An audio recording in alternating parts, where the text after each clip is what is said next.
Hello and welcome to LFC Transfer Room. It is the new season. It is time. We are live and we are getting ready for the Community Shield. Now, it's another charity game and, many people, we don't overly care about the results so much. But there's a few things that people have been talking about, and we're going to talk about these on stream today before we go, before we kick into the match. There's Darwin Núñez against Erling Haaland. And for me, there's the big one, which is Erling Haaland against Virgil van Dijk, because I think this could be very well what sets up Erling Haaland for success or failure. If Erling Haaland gets bullied, pushed around, treated like a ragdoll by Van Dijk and Matip today, he's going to really struggle going into the season. If he can really get on top of Van Dijk, I reckon that Erling Haaland's going to sort of go into the season with a lot more confidence and a lot more about him, thinking, do you know what, I can actually dominate here. Now, team sheets are out. Don't know if you've had a chance to see them, but Man City's lineup is Ederson in goal. Got Walker, Diaz, Nathan Ake, and Nathan Ake was subject to quite a lot of transfer news, wasn't he, going to Chelsea? It looks like he's definitely staying now. Cello at left back, and then their midfield is Rodrigo. Oh, that's not good if I'm doing that already. Rodrigo, Bernardo Silva, De Bruyne, with a front three of Mahrez, Haaland, and Grealish. So Man City have gone full force, absolute full force. They really are going for this game. You can see that they've put their absolute best team out. Diaz as captain. I think this is something where they really sort of want to go for it. Now, on the flip side, you want to go with Liverpool starting 11 in goal. I am already nervous. And I said this on a stream last night. If this goes to penalties, we've lost. Adrian in goal. As Kelleher and Alisson are both injured. Then at right back, I think we've got our strongest defence, which is Trent, Matip, Van Dijk and Robertson. I think we've also got our strongest midfield, which is Fabinho, Henderson and Thiago, with a front three, which again I think is our strongest front three, which is Diaz, Salah and Firmino. And it's our strongest front three at the moment. Diaz needs time, in my opinion. Now, who do you think, what do you think of the main battle's going to be? For me, I think it's going to be all about Van Dijk and Haaland. I think it's going to be who dominates that battle is going to be who dominates the Charity Shield. So I think if one of them can get on top of the other, I think it could really impact momentum going into the season. And I think in pre-season we've seen Van Dijk be a little bit more arrogant, haven't we? We've seen him sort of start to come back with the power of his knee, sort of the long crossfield kicks. But what battles do you want to see? What do you think is going to be interesting? Do you think it's going to be the midfield, trying to get on top of it? Do you think it's going to be sort of the attack against the defence? Where do you think the key battles of today's Community Shield are going to lie? Because I was sat here waiting to go live, as Louis says, and do you know what? I thought, let's just go live. I'm watching it. I'm here. I'm sat here. 10 minutes early. Let's just get talking about it. Let's just get prepping because season starts today, and it starts with us against Man City. And us against them is probably going to be the main two teams going for the Premier League. Now I'm going to start with a bit of a question for chat. Who do you think has downgraded more? Liverpool in losing Mane or Sterling in losing, Man City in losing Sterling. Who do you think was more important? I think it's a hard one. For me, I think it's Mane. Because I think Mane was more important to us than Sterling was to City. But both teams have definitely taken a step back when it comes to that. Because there is no way Grealish is as good as Sterling. But is Diaz as good as Mane? Probably not right now, but he's on the road, isn't he? So who do you think's taken the biggest step back? Anthony, no great surprise. I want to see Keita versus Henderson. Fight for the right central midfielder spot. Now, I don't think it's really a fight. I think we saw in the Liverpool RB Leipzig, Henderson came on and absolutely changed the game. Absolutely changed the game. But different opposition, different times. I think Keita can be absolutely impactful, powerful, and help us dominate. But yeah, what sort of who do you think has taken the biggest step back? Do you think it's Sterling? City losing Sterling, having to go to Grealish, or do you think it's us with Diaz? But obviously we've got Diaz who's coming as a freight train. Drag my webcam in line with the desk, not in line with the projector. Do you not like it in line with the projector? I like it in line with the projector. But Louis is in charge, so try and do this without messing it up. Got me behind the desk like that. There you go, Louis. Just for you. Now I'm at the desk. Is that better? Anthony thinks we downgraded more in losing Mane, but we've got options to fill that space in. I think you might be right. I think Mane is, top 5 in the world? Sterling probably wasn't, maybe in the top 10 in his position, but not top 5 in the world. So, yeah, potentially. I think Diaz can get up there, though, and I don't think Grealish can. For me, I think Diaz can get to top 5 in the world. I don't think Jack Grealish can get anything other than, 5 girls in Ibiza on the pull. But, these are the worlds that we live in. Though he hasn't told me if he's happier yet. Now I've moved myself out of the projector and into the behind desk position. Thankfully, nothing's broke yet, guys. So obviously, this is my first time using this setup. If you join one of the normal lives, we normally just do it in StreamYard.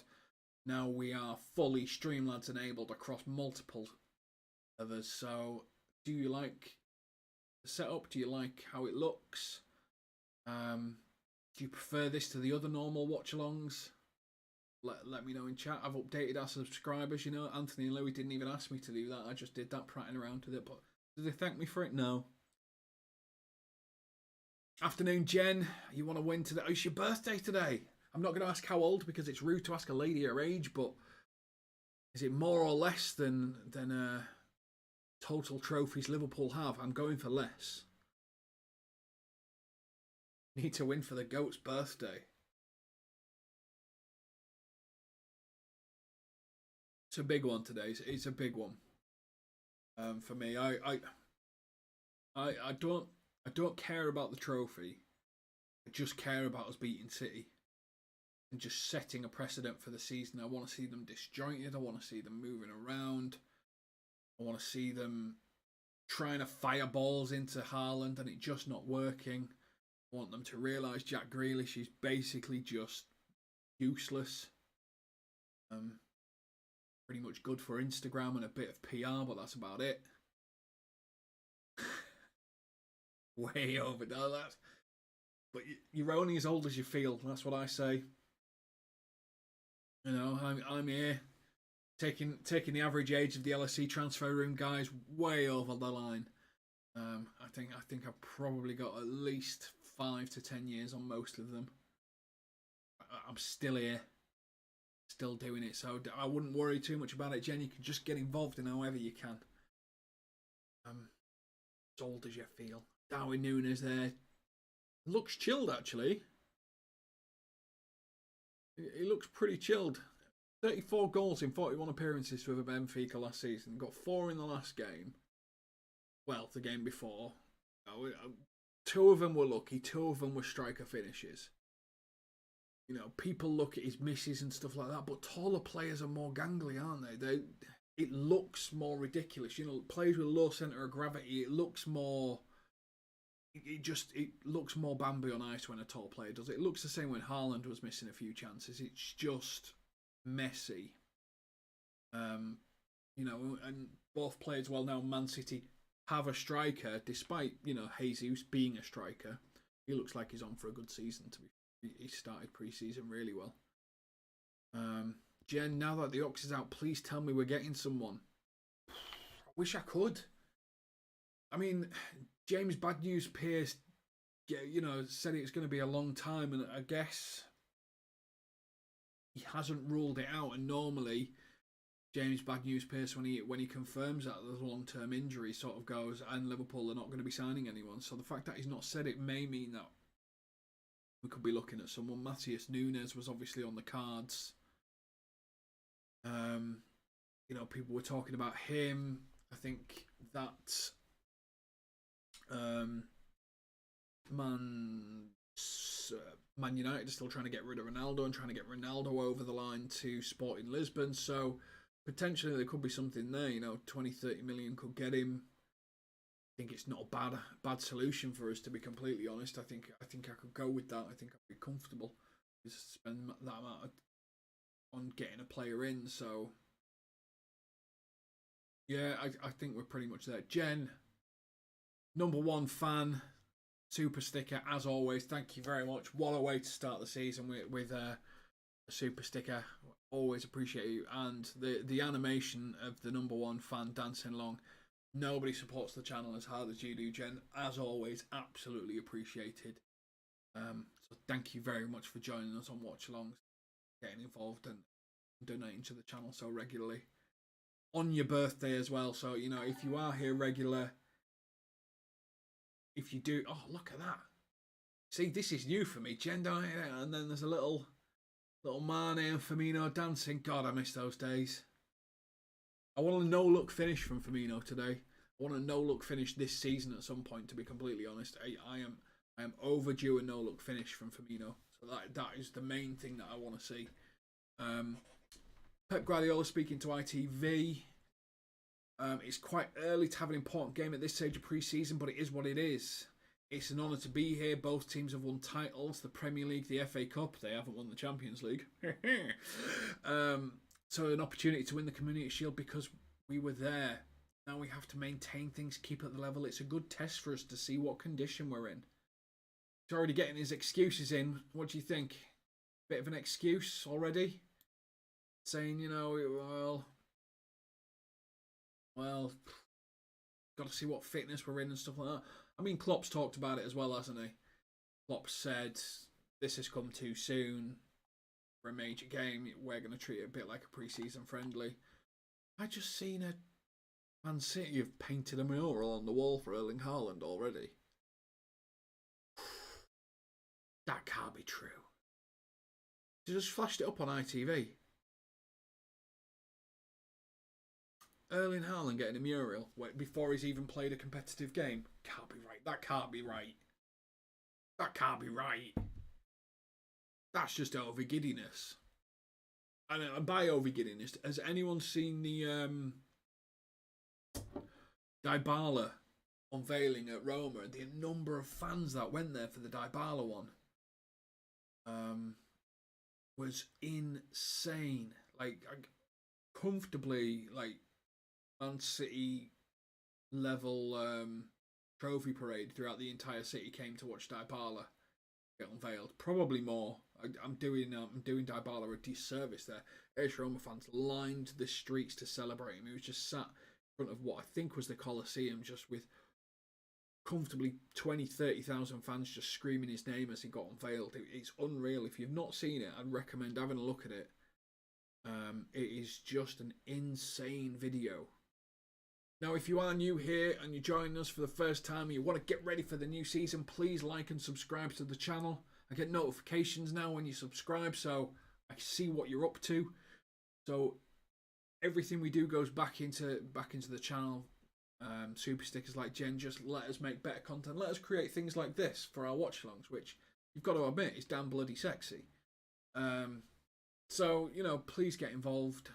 We want to get involved with you. We want to talk with you. We host regular shows, different shows, watch-alongs, debate rooms. Hosted a debate this week, which was between what success and failure looks like for Liverpool. So is 90 points and top 4 a failure for Liverpool, or do we have to win something this season? Do we have to get something over the line? What would you deem as failure? Because failure is quite a strong word. We are Damon debating that Liverpool have to win something and ideally have to win a major trophy this year.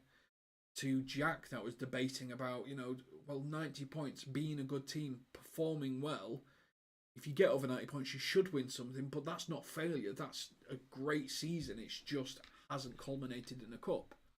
So it's an interesting, these are the types of videos we put out for you to just try and make interesting content.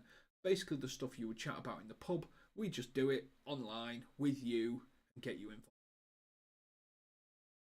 Italians are a different breed. Haaland leaving in 2 years. I know, Anthony. Haaland leaving in 2 years. They're putting a mural on the wall for the guy. That is basically said, you're a Stepstone club for me.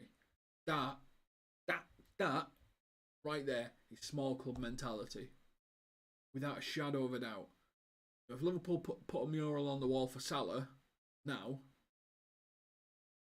or for Mane after he's left, that's it. He's done. He's won everything in the game for us. We're celebrating his achievement for multiple years of service to us. He joined us when we weren't at our peak. Them doing it before he's even kicked a competitive ball is bordering on moronic.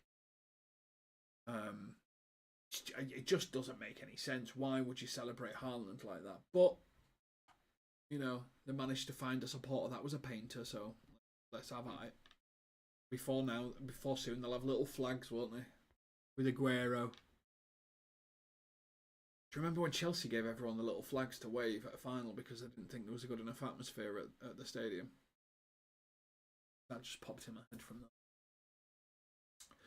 If you are new here, make sure that you like and subscribe. We're going to be seeing you all the way through to Liverpool lifting the Community Shield, because that's what's important.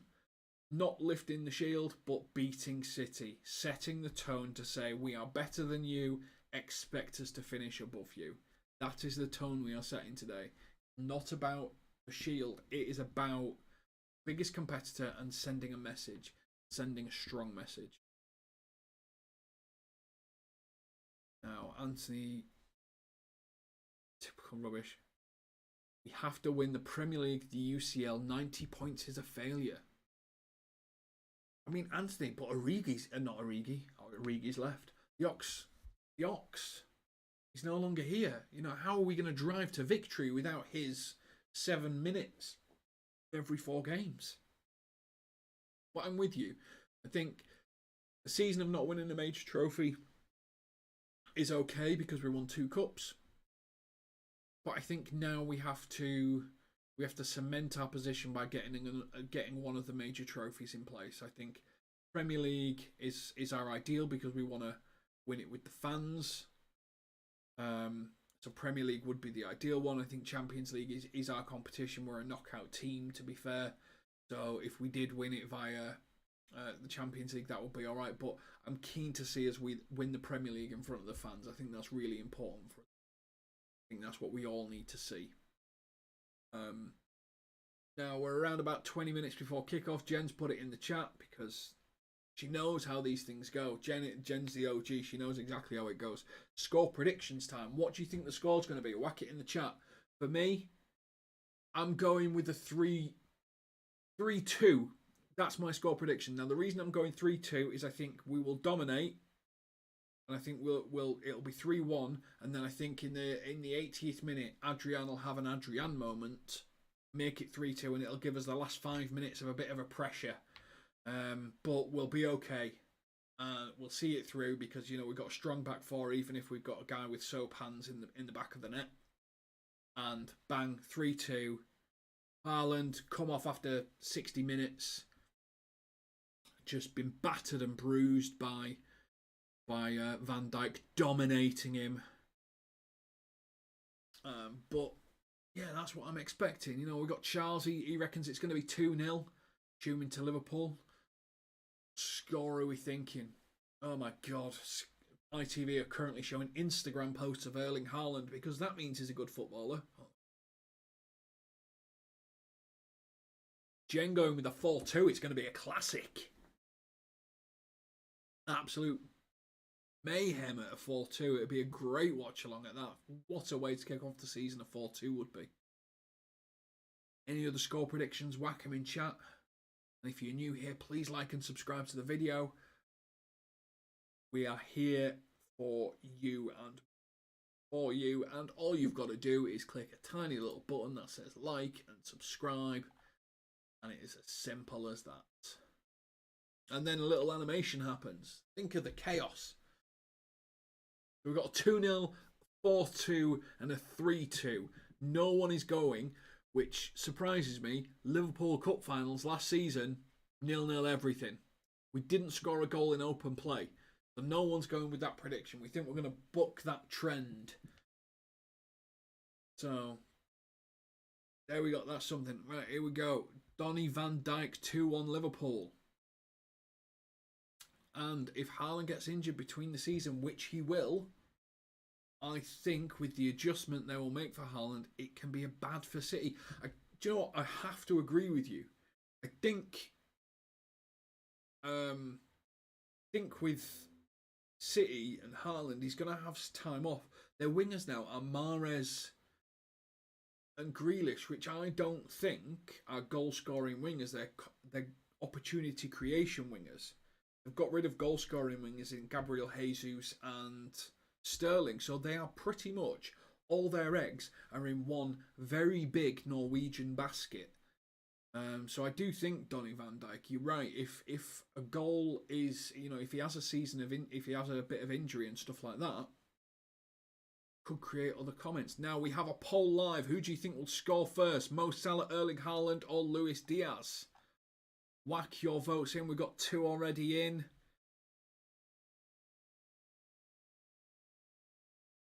Few votes already in. Mo Salah is cruising it. Who do you think will score the first goal? Arsenal for life, 3-0 City.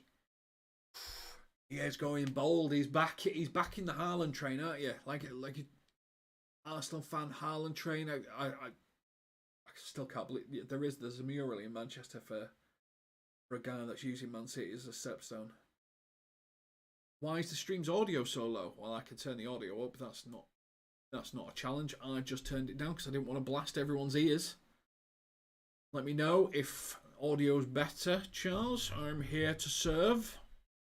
So let me know. Is that better? You can't hear anything. Please let me know if the audio is coming through all right to you in chat.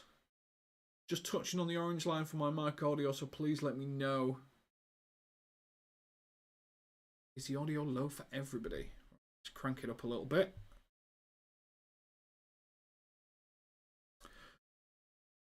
Always crank up. You can always crank up your volume, but how is that audio coming through for you now? I've just changed all the settings just to let you know whether it's coming through high or low. How is this? Yes, boom! We have done it. We have cracked it. LFC Transfer Room tell me it's fine. There we go. You just don't want to hit the red line, do you? You don't want to hit that magical red line. So I've just turned it up a little bit. So if you were hearing me fine, obviously turn me down a little bit. If you weren't, turn me up a little bit. We are there and we are now. We can see the players. This is a battle of the ponytails, isn't it? Haaland with his man bun, Nunes with his man bun. Do you know what? I think Louis should grow a man bun. I think if we get 6k subscribers today, we can get more and more people subscribing to the channel, I reckon Louis got to do a man bun. I mean, he's probably already done one in the past. Louis strikes me as a guy that's done a man bun because obviously he's got the tattoo part there.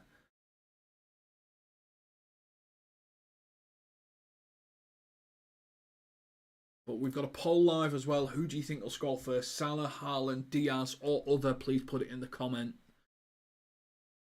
But Donny van Dijk's there. Haaland missed 25 games last season. Now, if Haaland misses 25 games for City, he could miss at an absolute critical point.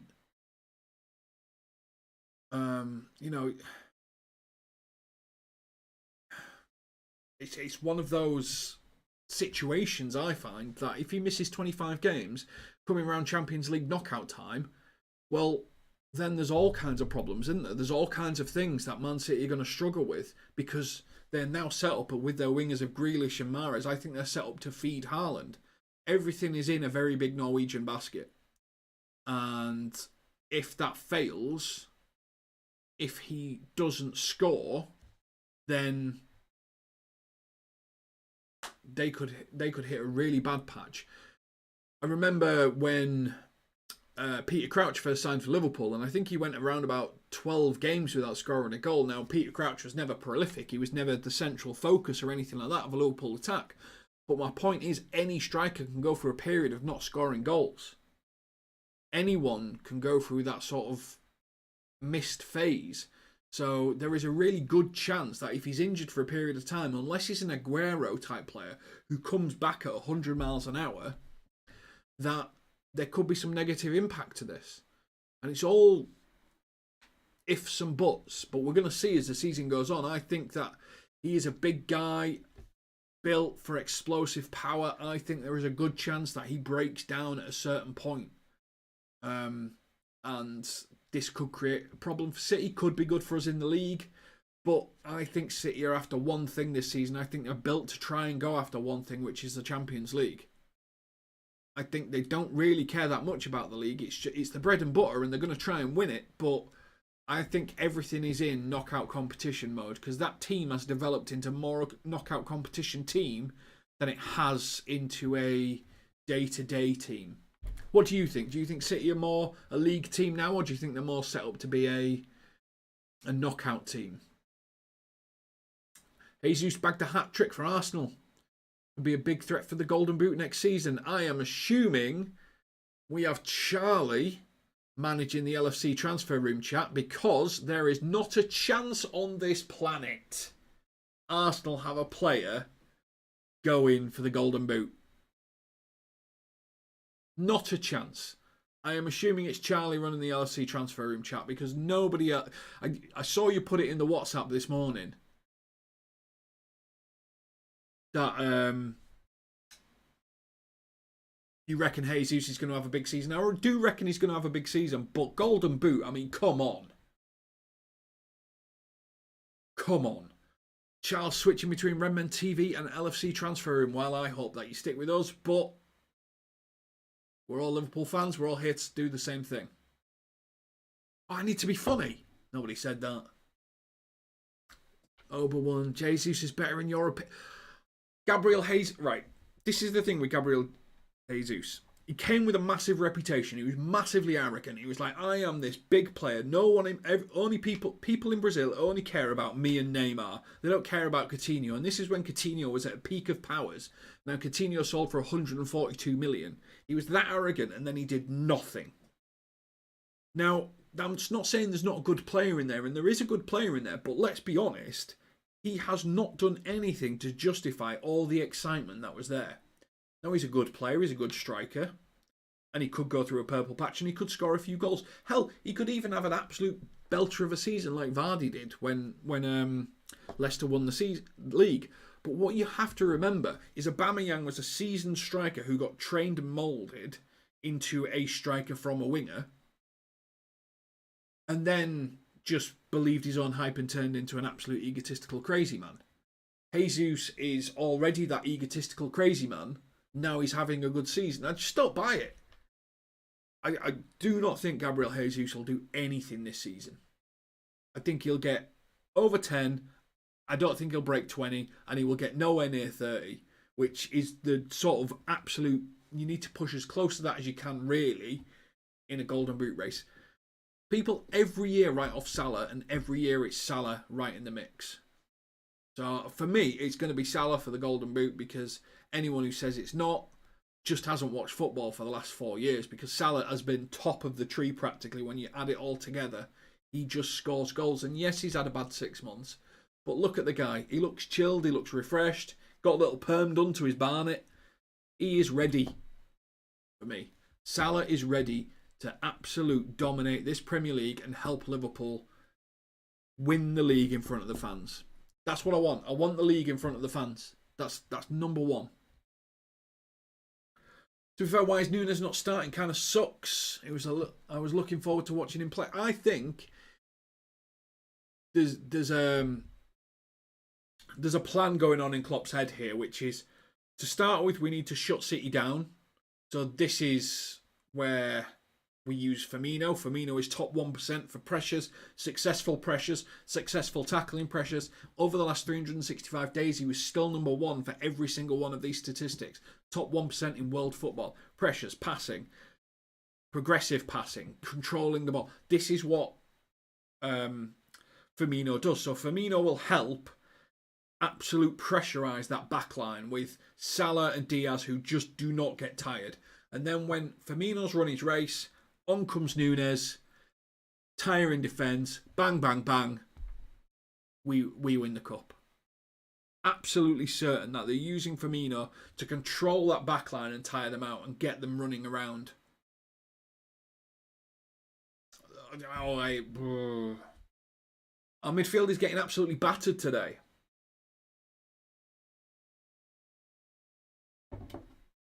I don't see it.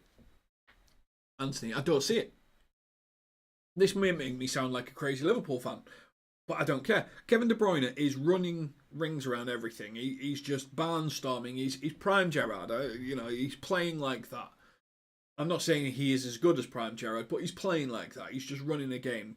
Bernardo Silva just runs with the ball. Rodri keeps it ticking over. But what he's going to do, he's going to run. Kevin De Bruyne is going to try and run at pace at the best central defensive midfielder in the world.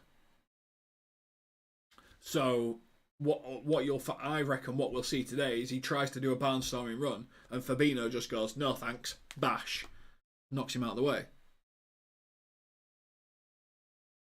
For me, I think he's going to absolutely crush him. I think he's going to dominate him. And then he's going to go wider. What Kevin De Bruyne will then do when he can't get through the centre, he can't get past Fabinho, he's going to try and go wider and he's going to try and exploit our flanks. And that may or may not work, but then it's just about whipping crosses in for Erling Haaland and Bash have turned themselves into Wimbledon from the 1990s. They just need a Vinnie Jones then. Make sure that if you are new here, you like and subscribe to the video. We are here to do a lot. Watch along. We are here to watch Liverpool lift the cup. We are here to win. Not to lift the cup, to just beat City and set a tone for the year. For me, it's all about Van Dijk against Haaland today. That's what I'm here to see. Van Dijk against Haaland.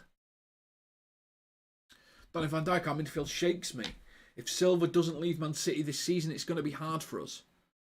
Hate Bernardo Silva, but he is a good player. Everyone underrates Rodri. He's City's best player, low-key. Everyone always underestimates a defensive midfielder, Anthony. Every single time. I'm with you on it. You know, everyone gets underrated as a defensive midfielder, and Rodri's the same. He's that engine room. He just keeps everything ticking around and stuff like that. I'm a massive fan of him. I think there's two types of defensive midfielders. I think there's ones who sort of are a wall and a defensive wall in defensive midfield, and then you've got your attacking, flowing defensive midfielders, which Rodri is, where he just gets the ball moving around and he gets things moving. I think Rodri is probably the best ball-playing defensive midfielder in terms of getting things running in the world, and I think Fabinho is the best defensive midfielder in the world. And it's really interesting when they go up against each other, because it's very notable that the defensive midfielder dictate the style of play that our club is. I find that the defensive midfielders pretty much set the tone for us.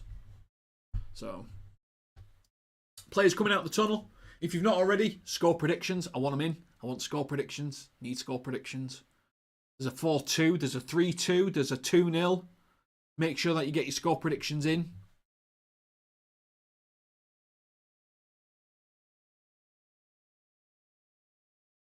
In the chat, players coming out. I'm not sure about this Liverpool kit. This Liverpool home kit for me. I think the collar's a bit weird. I like the number on the back. And this Man City kit, I'm not sure about either. I know, like, the burgundy is in their away colours and stuff like that, but I'm not sure. I think both home kits are just meh. Now, the Liverpool away one, the white one, with all the craziness going on, massive fan of that. I know some people hate it, but yeah, this home one, now both home kits are pretty meh for me.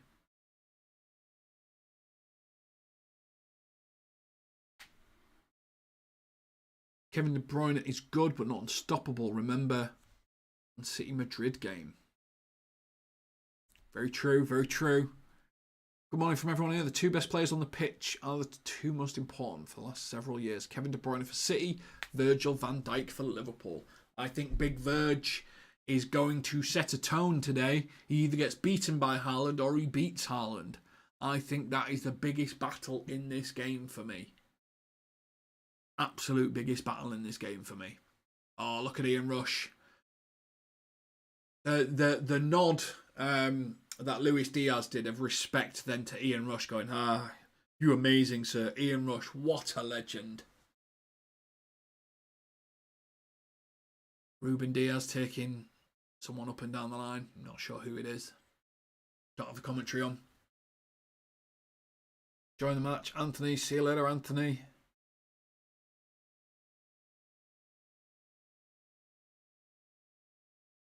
Well, this is true. This is true. Who knocked Liverpool out of the cup? Who knocked Man City out of the cup? It's time. Oh, look at that. Ian Rush is such a legend, isn't he? Honestly, he spends time shaking the hand, not just of the players, but of the kids as well. You know, this is probably a massive moment for their families. You know, they managed to get them as a mascot for a charity game. And Ian Rush is just there going, making everything brilliant for them. What a man. What a goal scorer he was as well, and what a tash he had. He had a massive... Oh, God, they're doing the national anthem. He had a massive caterpillar on his face, and it looked sensational. Donny Van Dijk saying, Virgil van Dijk versus Haaland is Godzilla versus King Kong. That's what we should have titled this. No, not live watch-along. Godzilla versus Kong. Liverpool Man City edition. There's still a little bit of time to get your vote in. We're going to close it soon. Who will score the first goal? Salah, Haaland, Diaz or other? Please put it in the comments. Also looking for score predictions.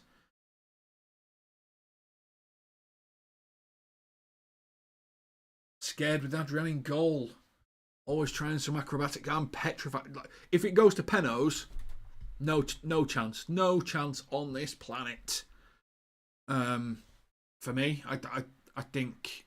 At that point, if it goes to pens, then we've lost.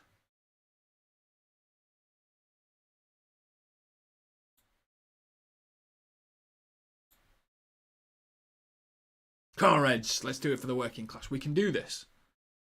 We can do this. Our players are having the chat. Do you know what? I'm going to get into game mode. Oh, no, I'm not. I'm going to wait till it kicks off because there's a clock on it and I nearly forgot.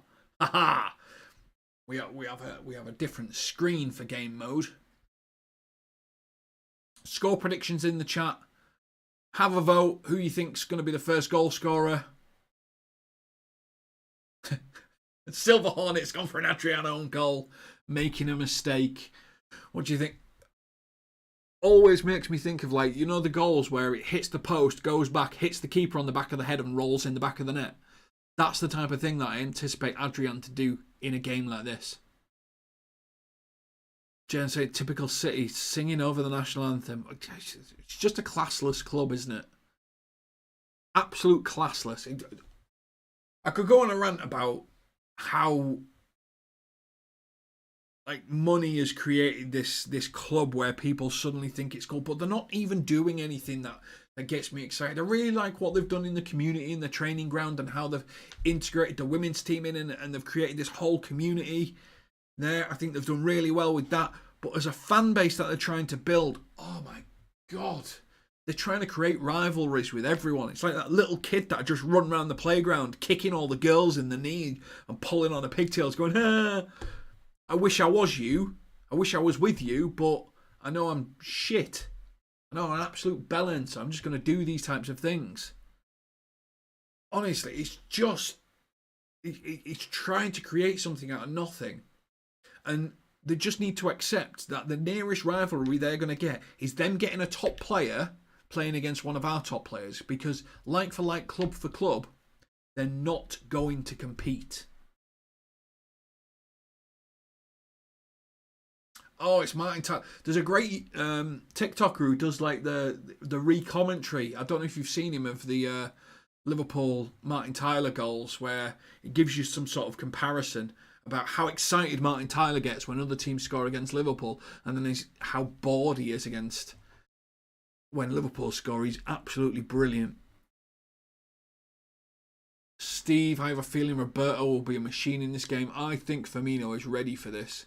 I think Firmino is about to be an absolute beast for us in the first half of the season. I think what he's going to do is he's going to work his ass off and put Liverpool in a position of power, and then we're going to ring the changes. You know, bring on Carvalho, bring on a number 10, bring on Nunes, and really sort of, really attack. Ready for this. I'm ready for the new season now. Last one felt a bit long, it felt a bit strong, but now I am ready. Whistle's gone, they take the knee. Let's do this. God, Erling Haaland's a big bastard, isn't he? And we're off. Straight to Matip, straight to Firmino. And here we go. I'm really excited for Diaz. A full pre-season for Diaz. Now he's going to start to link into how we play. He's going to link into how we move. It's just exciting to see what Diaz can create. A ball down the wing. Salah, a little wider than normal. Bosch. Oh, straight to Firmino. Thiago. Putting him under pressure. It's going to be a manic one, isn't it? I can already feel it's going to be a manic one. 27 votes. We're going to close the poll now. Who's going to be the first goal scorer? Mo Salah winning with 56%. Erling Haaland 30%. Luis Diaz 7% and other 7%. You are new here, please like and subscribe. We do watch-alongs, we do other types of content in terms of like debate rooms, Transfer Central. We analyse players. Put a whole load of stuff together to make your viewing experience absolutely sensational. Just showing a close-up of Adrian. Just died a little inside. I mean, I'm 38, and if Adrian can play football, I still have a chance. Rodri just totaling Diaz. Absolute evil player.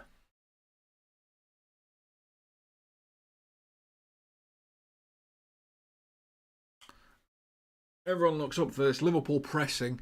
That's one of the things I liked about RB Leipzig, just how hard we pressed. We really put them under the cosh.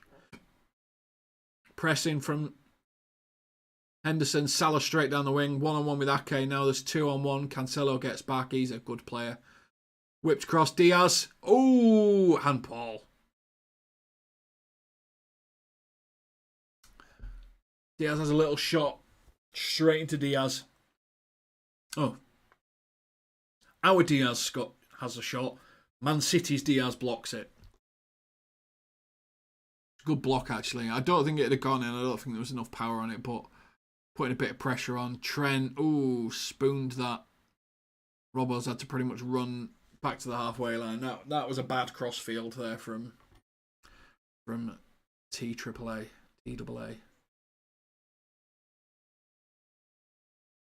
Haaland just getting pushed out of the way by Van Dijk. I'd love to see Haaland against Konate, because Konate is a strong boy, isn't he?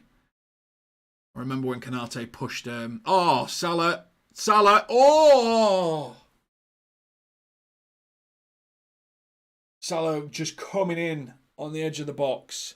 I've just done a really good Gary Neville then, haven't I? Potentially onside. Crossfield ball. Gets it on the wing. Starts to drive into the box. Humiliates Cancelo. Takes a strike just before Ake gets there. Side netting instead of beating Edison on the near post. It would have been a humiliation if Salah had slammed that in the near post. Oof.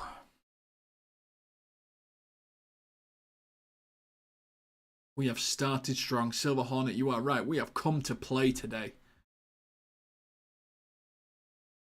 We are not playing nice, are we? We have foot on the throat, full throttle. Absolute gang pressing machine today. Van Dijk going, I don't need to mark you, Haaland. I'll just give you to Matip. And straight away runs offside. Oh, terrible free kick from Man City.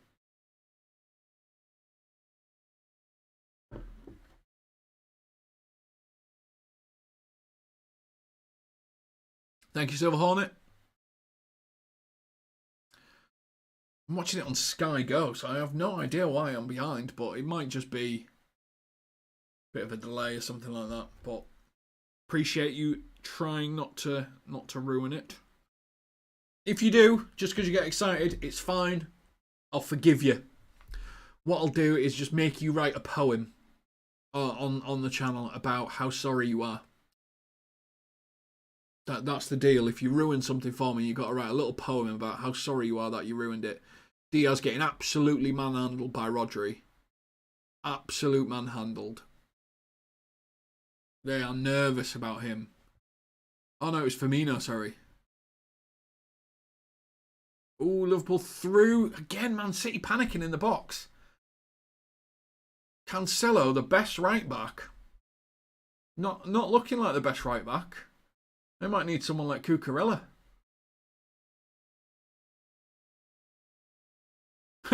Haaland beaten by Matip. I think he's got a bit of adjusting to do, to be fair. I mean, Matip and Van Dijk are special, but I think there's a bit of adjustment to go for this guy because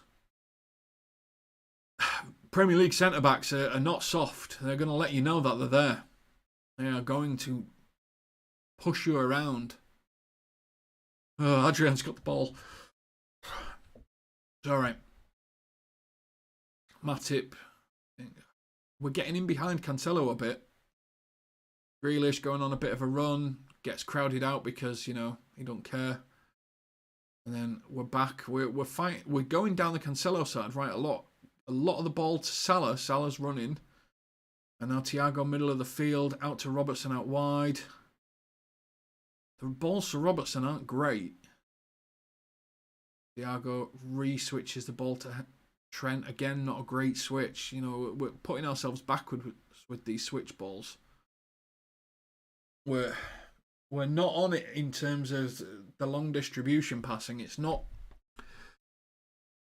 what you expect from us at this moment in time. Thiago, you know, spinning it backwards behind. Robertson having to go back to get it. No one seems to have got their range in yet. Oh my God.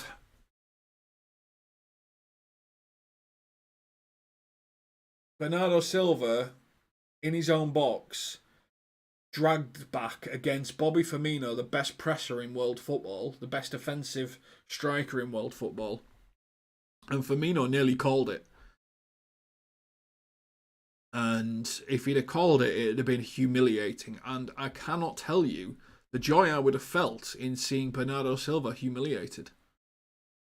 Because, you know, he didn't clap. Because he's an unsportsman bellend. I'm not allowed to swear, am I? Someone will tell me off soon if I carry on. Kevin De Bruyne. Ooh. Took an opportunity of a misplaced pass.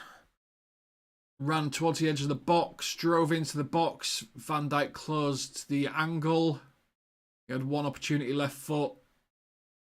Even Adrian had it covered. Although he wasn't in a great position. No, Van Dijk blocked him. Great block from Van Dijk. Man City corner.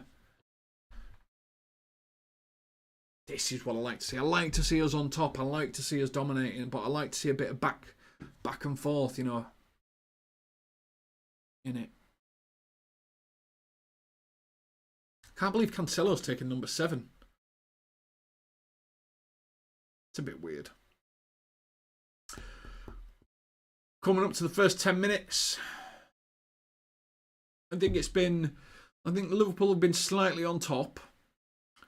But City have had a couple of decent moments. You know, Ake then just could have got it in with his header. I think it's pretty even so far. I think we're in a good position though. I'm happy with how we're playing. It's just our long passing that's letting us down at the moment.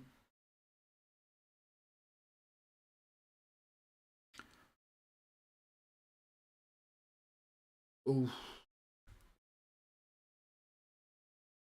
Tell you what, Bobby Firmino looks on one today, doesn't he? He's everywhere. And I think this is what I like about when Firmino plays in the front three. He forces the front three to change their position. He forces them to move around because he moves around and he gives them space. I really like how Firmino always sort of is constantly moving. He's like perpetual motion. I mean, he must be absolutely cream crackered, but he creates space. I mean, look at Diaz. He's on the right-hand side now with Salah because Bobby Firmino took space. Cross in. Ooh, Ake gets it away before Diaz slots it in.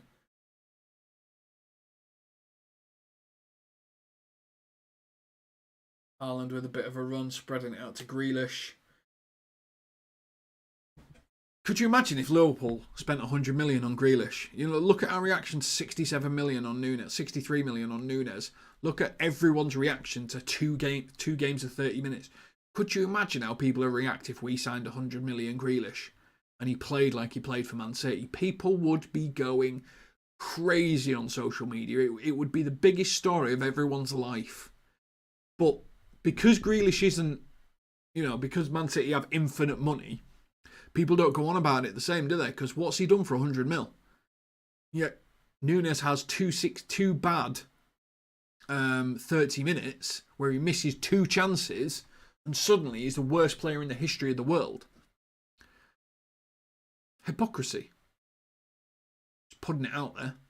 Steve saying this is a perfect game for Carvalho. I think there's some of the space that's been created when Carvalho comes on, which I assume he will be absolutely perfect for him. Kyle Walker trying to be an attacking right back. Turns out he's rubbish. Good defensive right back. Terrible offensive. He's quick, but that's about it. I mean, for Kyle Walker's had an entire career in the Premier League and he's not even in the top 5 Premier League assist makers, and he's played for a top club pretty much most of his career. That tells you how much of a good offensive right back Kyle Walker is. Salah getting overlapped by Trent. Again, the ball out to the left-hand side. Why? Why is it always like our distribution of balls is just not good enough at this moment? Like our mid-range passing is just making it impossible for us to build strong attacks. And it's simple balls that we're doing. We're doing good pressing, we're getting control, and then we just try to move them around a bit, and we just screw it up. We've got a good free kick in a decent position. When Man City had this, they absolutely spooned it pretty much out to the corner flag. So I'm hoping that we can do a little bit more with this. Henderson's taking the free kick. Steve saying Robertson's so disappointing these days. You see, I don't think you can blame Robertson for any of these so far because I think the balls to him, you know, one have been behind him, one's been way in front of him. They're just making him run around and they're not passing it cleanly to him. But it's just, I get what you mean, but I don't think it's that, great ball in. Firmino fighting with Haaland. Firmino wins.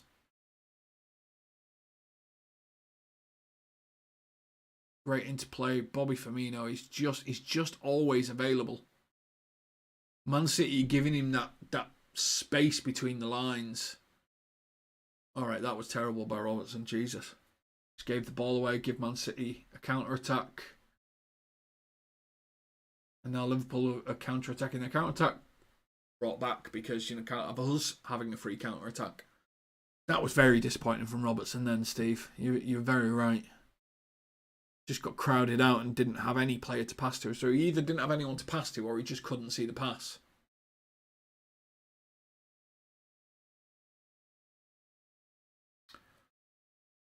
But I'm liking the space Bobby's getting at the moment. He's creating them a real problem because they don't know where he's going to appear. Another crossfield ball, another... Not great. Crossing from Trent, back post. Oh, side in. Oh. I thought Trent had absolutely screwed that cross up, but Robertson was there. Was he onside? He was just sneaking in. It was a bad crossfield ball again. Salah was just stood there waiting for it. Robbo comes in. No, he's perfect. Oh, he was caught in two minds. Did he go across goal or did he go for goal? In the end, he just puts it in the side netting. He was a little bit too deep. He probably picked the wrong option. He probably should have put it back across the face of goal. But it was good play. Well done from Trent for spotting that run because there was an entire 11 in front of both of them. Mahrez dives, gets a free kick. You needed to head it down, Silva. Yes, also true. I mean, if he was putting it back across goal, it'd be all right because, yeah, I just don't. I think he was. I think by the time the ball got to his head, he was too deep towards the cross, towards the post. Sorry.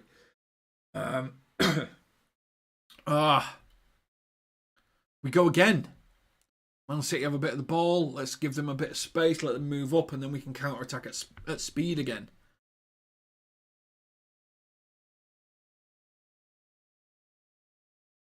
We need to get our passing linked though, because that's not our medium passing's not great at the moment.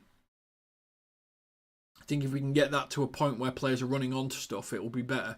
Diaz nearly bullied the hell out of Mahrez then. Oof, if you're not watching this, Mahrez was doing tricks and Diaz just was running into him, just not trying to tackle him, but just running in. He is a relentless presser, Diaz. Seems to fit our system so well. He will not give you a minute, and he don't foul you either. It's very weird, like how he seems to do it, because he just seems to be in your face, but without sort of clattering through you. Very good presser. Man City are getting a bit of pressure now towards the edge of our box. Really sort of. I've got us pinned. I wouldn't say pinned in per se, but we're set up in defensive formation. They're just having a bit of a pass around. I don't know if they need a breather, so they're just holding on to the ball. So good ball to Walker, so we're safe.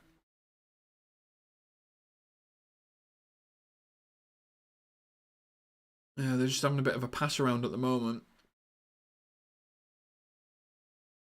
Liverpool need to set a trap and get some of that pressing on. 16 minutes gone on my... Well, 16 minutes, 30 seconds on my screen. 0-0. As we are at this moment in time.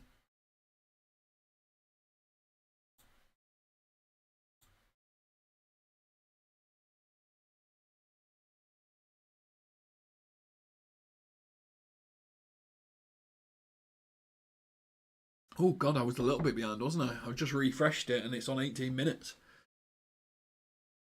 So I'm about a minute behind now.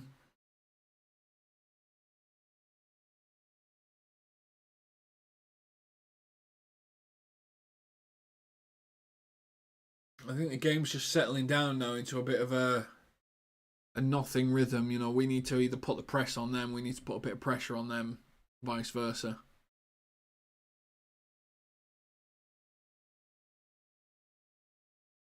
Silva with a rugby match just broke out there.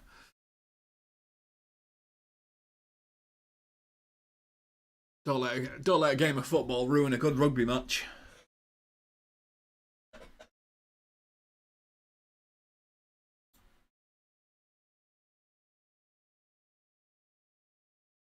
Stream just froze, so hopefully nobody scores. Have a refresh.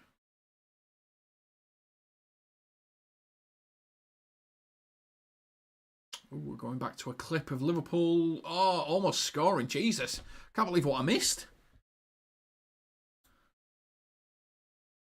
Diaz nearly with an open goal. This Sky Go app is being terrible. Absolutely shocking.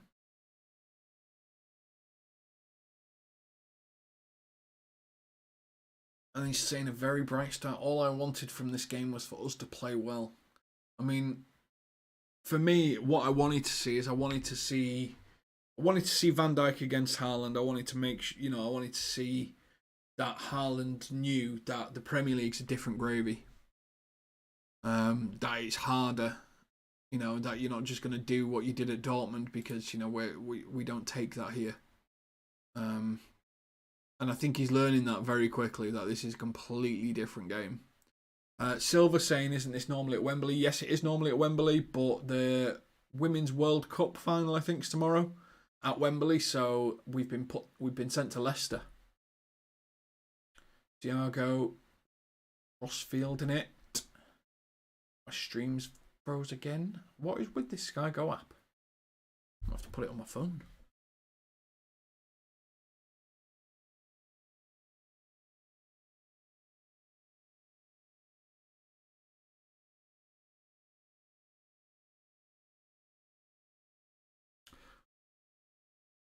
Steve saying mercy. See, I can't see it. It's not working. Are we telling me that we've scored here? Is this what we're telling me? Trent. Has Trent scored? Right, I'm watching it here. I've got it on my phone. Oh! Trent. See, I said this was going to be his year. Silencing the haters. Oh my word. Yes! Trent. What a finish. What an absolute finish. Oh, Trent Alexander-Arnold. Yes, quieten those haters. I've got it up on my phone, but when it glitches out on me again.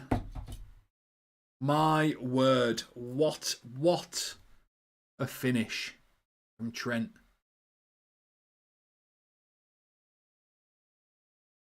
Thiago with a crossfield ball. Salah just flicks it out to the outside of the box. Trent caresses it. Just passes it, doesn't it? It's like a crossfield pass for him. It's just bosh. Save that. Prime Gerrard goal. That's all I'm saying. It's a prime Gerrard goal, and he's absolutely nailed it.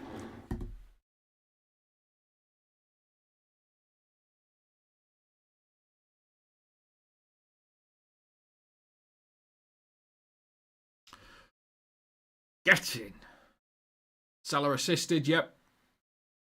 I mean, what website can I stream from? Please? I'm watching it on Sky Go because I've got Sky subscription. However, Sky Go is being terrible. So I now have Sky Go on my mobile phone watching it, and it's fine. Just the app at this moment in time hates me. It hates me. But it is on ITV. So, I mean, what I would say is you could always just log on to ITV. It's on terrestrial TV, this, so you could always watch it there, mate.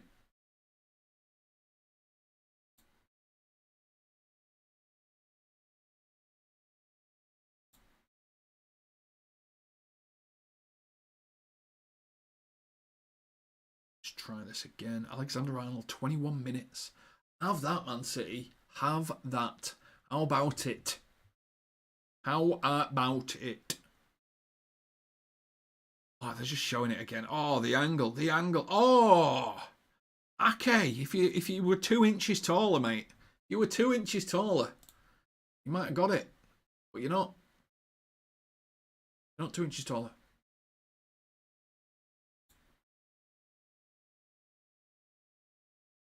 Man City now having a bit of an attack whilst I set up an account on the ITV website because Sky Go has been shocking.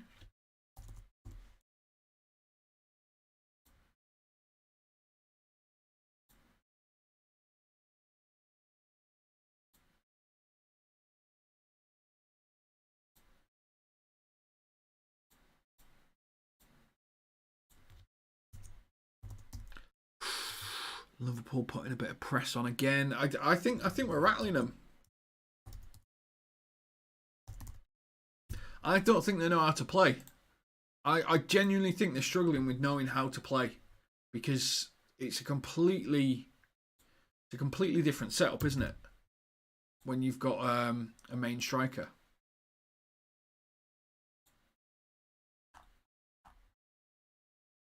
We're having a bit of an attack. Kevin De Bruyne.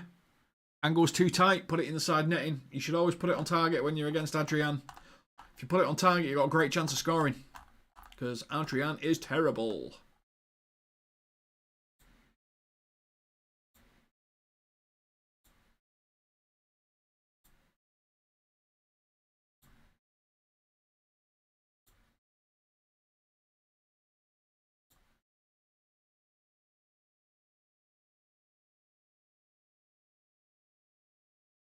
Oh, Liverpool on the counter-attack with Henderson. Henderson driving forward, puts it towards Diaz. Diaz with a great first touch. Tries to switch it to Firmino. Firmino's now getting crowded out. Bit crowded out then. Got a bit crowded out then. It was just a bit slow from Diaz, wasn't it, to get it to him? It would have been a bit quicker.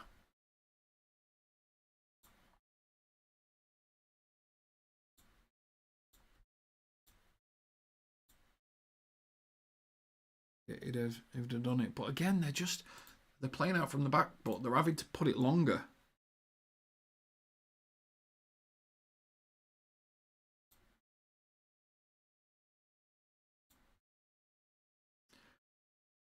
They're playing it around a bit. They're starting to get on top of it a bit.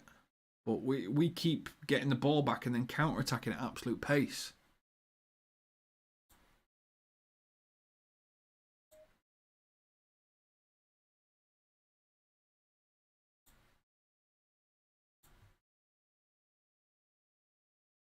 Which is very enjoyable from us.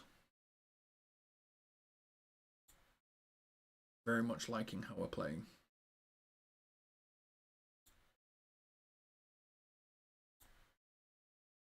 Who do you think's who are you enjoying playing the most? You see, because I think Henderson's been really busy in there. Diaz is such a beast now. Carvalho on the left side with Lewis. Festive atmosphere. Absolutely loving it. I completely agree.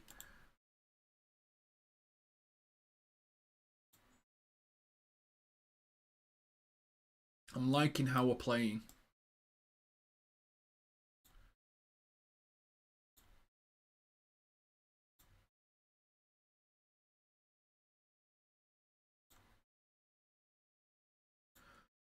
I've moved to the ITV website and it is glitch free. Here we go.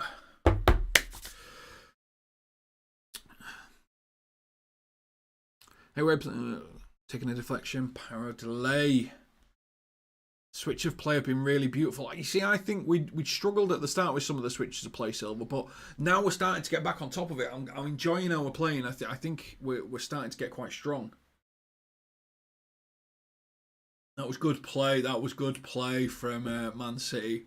Mahrez, Kevin De Bruyne. Kevin De Bruyne driving down the right-hand side, puts the ball, on the ground across towards the edge of the box. Who's there? Thiago just casually walks away with it. These are the types of thing that Thiago does that nobody really sees. It's the casualness of his approach and how he takes control of the game. Absolutely beautiful to watch at times. Just what the positions that he puts himself in. Thiago, massive fan. Is there 3 or 5 subs? This is a very, very good question. I think there's 5. I think it's 5 subs. I don't know if it's... it's not the question of is it 3 or 5. I don't know if it's 5 or more because it's technically a friendly. I think it might be up to 7 subs because it's a friendly. This is where I wish I had Helior on. What Helior does is he just knows the answer to all of these things off the top of his head. Or Jen. Jen normally knows some of this stuff. Man City. Holy sneaky. It's Liverpool time. It is Liverpool time. The season has started, Adam. We are here. We are playing. We are dominating. I would say we're dominating. I think our press has got them rattled. I think they don't really have an out ball because normally their central midfield, like their central striker and how they move around and the gaps that they take is all different. And now they're just trying their best to sort of fit in this new central striker.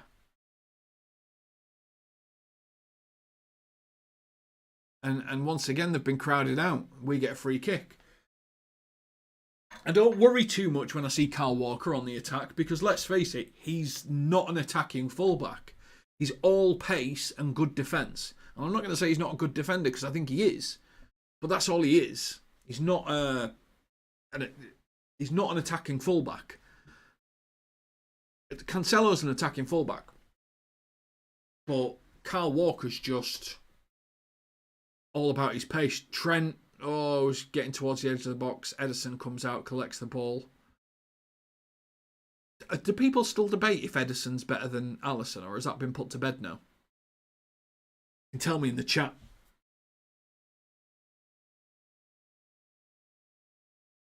I've got people saying Henderson's been unbelievable so far. Pretty much like we were against Leipzig. Henderson came on and just changed the game. I think he's up for it. You know, he's putting the pressure on. He's activating the traps. I think Henderson's actually the one that's activating the pressing traps today. But he has been very good.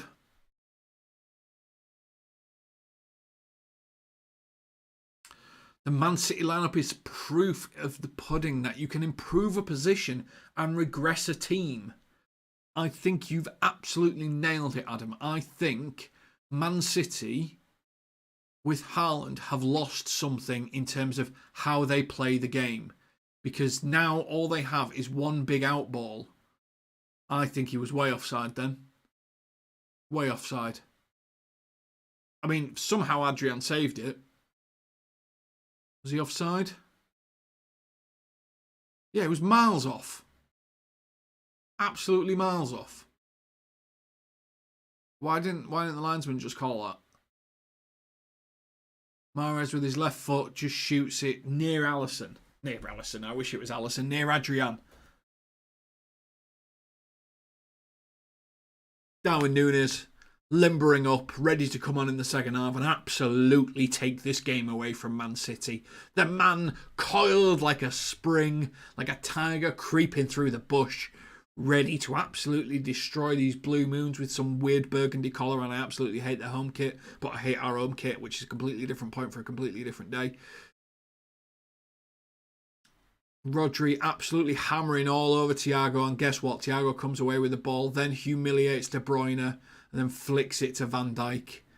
They can't press us. Press us? Can't press us the same that we're pressing them. Trent gets pressed, and then Grealish dives on the floor. Ouchie, I've got a boo-boo.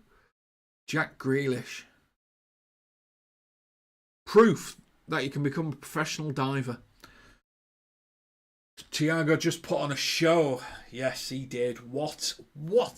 See, I think we've got an easy another 2 seasons of Thiago, because most of what Thiago does is all in his head.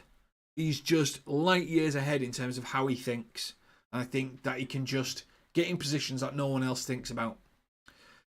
Which is very different to Henderson. Very different to Henderson. Very different to Milner. They rely a lot more on their physicalities. And they're not. It's not that they're not smart players, but Thiago just thinks differently. He has a different level of control. Through ball. Kyle Walker just manages to get there, but Liverpool still have it on the counter-attack. Oh, Cancelo just takes it away from Salah having a run in. Now it's 3-on-2. They try a through ball to Haaland.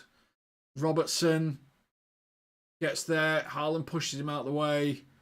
Shoots it straight at Adrian. Man City still on the attack. Okay, Adrian's off the hook for now. Oh! I fucking love it. Massive cross into the box. Haaland flailing around like a whale in open water. Mahrez comes in and just heads the ball straight into Adrian's hands. He had a good shot before that, Haaland, which again, Adrian it was straight at him. He tried to control the ball. Just no. But they're getting a few attacks. They're getting a bit of access to our goalkeeper, which I'm not happy about because our goalkeeper is not good. Diaz. Oh, Ake nearly. If he didn't get that header strong, Diaz would have been 1-on-1. Ederson was near. It wasn't a big header, but it's starting to open up as we come towards the end of the first half. Man City trying to push to get back on level terms. And I'll tell you, they're giving it a go. But how they're giving it a go is get it out wide and cross it to the big man. Get it out wide and cross it to the big man. it is very un-Man City. They're not dominating the ball and moving it around and stuff like that. It's get it out wide and get a crossing, get it out wide and get a crossing. They're not getting to the byline and putting it across the 6-yard box. It is very, very different Man City we're seeing here. And it's concerning for when they play against a team and Haaland's out. What they're going to do when Haaland's not there. Can't rely on Kevin De Bruyne to just run from, 3/4 of the way out and just slam it in the top corner. That's not going to win you a Premier League title. They're not looking great. And don't get me wrong, we're making some errors, we're leaving some gaps, we're doing a few things wrong, but I think players could plan for this. I think some Premier League teams are like West Ham. West Ham are a classic example. They train with the most probably powerful striker in the Premier League in Antonio. So their centre-backs every day. Oh, what's happened to the scoreboard? Thank you, Jen. What has happened to the scoreboard? How dare I do this? There we go. Nothing's happened to the scoreboard, Jen, but I appreciate you reminding me. This is all new for me. It's a new setup. New season.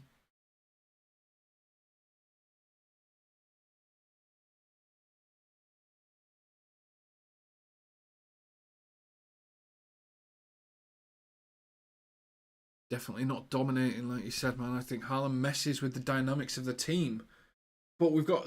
I mean, this is the thing. They do have an entire season to get it sorted. They do have a lot of time to work on how they play and the structure and things like that.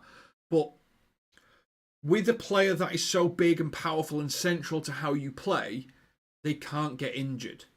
They can't break. Ours is Salah. Salah can't break. Salah and Mane, they couldn't break. They were central to how we attacked. And now it's Salah and Diaz. They can't break. Because if they break, you go down level. Now, Haaland can't break. And Haaland breaks down little muscular issues because he's a freak. He's massive. He's powerful. He's quick. He's explosive. So he's going to have niggles constantly. And that's the major worry, isn't it? Which is, how do you then change your entire style of play when you don't have this big central figure in?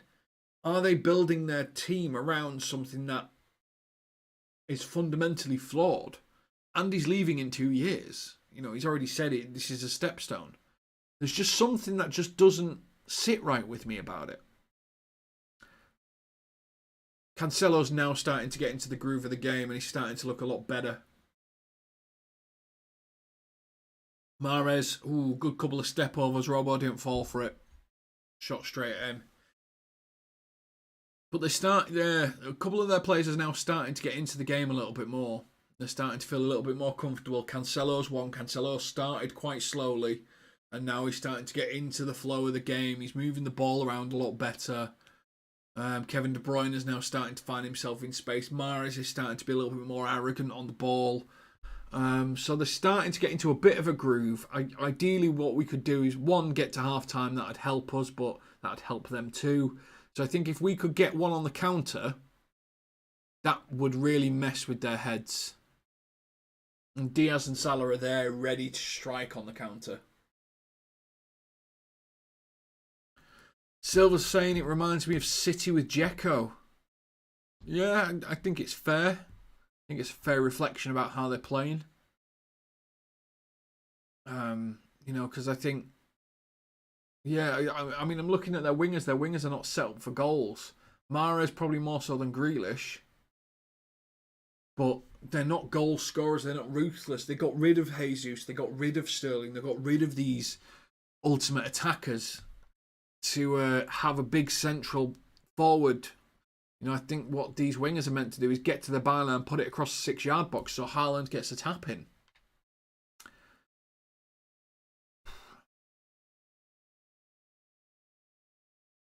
It's weird. It feels like they're in a big transition of how they play.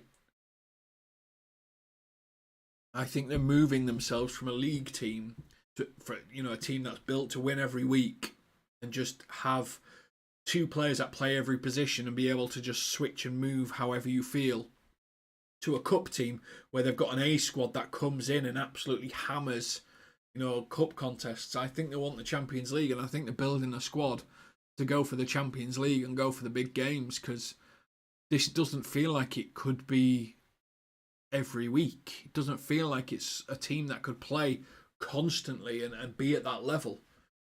Yeah, I think they're a little bit off that. But they're still going to cause teams problems. They're still going to score goals. They're still going to be in the top 2 in the Premier League. Just whether they get number 1 or number 2.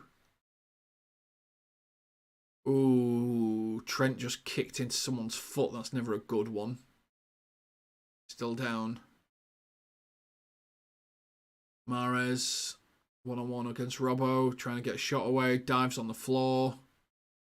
Referee doesn't have it. That Trent one looked nasty, to be honest. That looked a bit nasty to me. It wasn't a nasty tackle, but I think he kicked straight into his boot.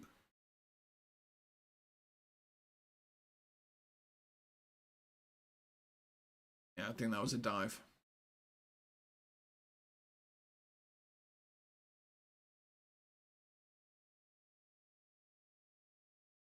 Let's get Arsenal and Man U how that goes. Yeah. Yeah. I definitely think you're right, Adam, reading it, reading your comments. I think Man U, when they were at the absolute peak, were a zone passing team, but they had 2 strikers, didn't they? They had Dwight York and Andy Cole, and they had multiple focuses, and then they had 4 strikers basically. Oh, that Trent one looks bad. Looks like he really hurt himself. He's stood up though. He's moving around. Martin Tyler wanted of course, Martin Tyler wants a penalty. Oh, well, they touched the ball in the box. Liverpool touched the ball in their own box. It's got to be a penalty. Martin Tyler. Fucking hell. Right. Last few minutes before half time. Going to start to ask you to think about who's your player of the first half. Who do you think's had the best first half for us? Who are you the biggest fan of? Who do you think sort of dominated? I'm going to kick it off. For me, player of the first half has been Jordan Henderson. I think his pressing, setting traps, getting us on the ball, getting us on the front foot, getting us in the game has probably been... Yeah, I think he's probably had the best first half for me. What about you? Who's your player of the first half? Whack it in chat for me. Let me know. If you are new here, please make sure that you like and subscribe to the channel, because we do this for you. But player of the first half. Who have you been most impressed with? For me, Henderson is my player of the first half. I think he's been everywhere. I think once his intensity dropped a little bit towards middle of the first half, I think that's when Man City started getting a few opportunities. Diaz absolutely humiliating Bernardo Silva is my favourite moment of the first half. Jesus, that was unreal. I think he just put it through Silva's legs twice. I need a replay of that. Jen going for Trent. Adam going for Trent, obviously. Only he probably sit in the second half. So Trent. Haaland has really blown a couple of chances, to be honest. The last 15 minutes have been more City than Liverpool. Liverpool not pressing as much. Energy has dropped, to be expected. Steve's gone for Diaz for his player of the first half. I think you're right. I think when Henderson's intensity dropped, the whole team's intensity dropped, which gave City an opportunity. But I don't think Haaland's had any clear opportunities. But it's zone play, isn't it? The ball comes to the right area. I think Cancelo's been getting himself in the game a lot more. Cancelo's started to look like the left back that he was last season. But I agree. I think they're starting to get on top of it. I think we need halftime more than they need halftime now.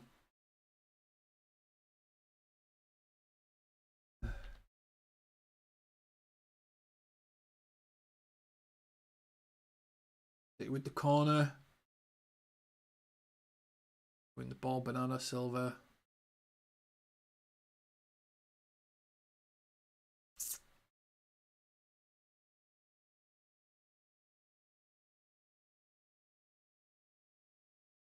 Alisson hasn't started and we aren't worried. I'm petrified. But Alisson has had a good first half. I can say that with absolute hand on heart. He has outperformed my expectations. And I had very low expectations of him, but he has definitely outperformed them. I think he has looked like, for me, he has looked like a second goalkeeper for a Premier League team. Like a strong second. For a top 6 team, he's looked like a second goalkeeper for a top 6 team in this first half of me, Adrian. Which is the biggest compliment I can give him because he's a third, isn't he? He's a third keeper.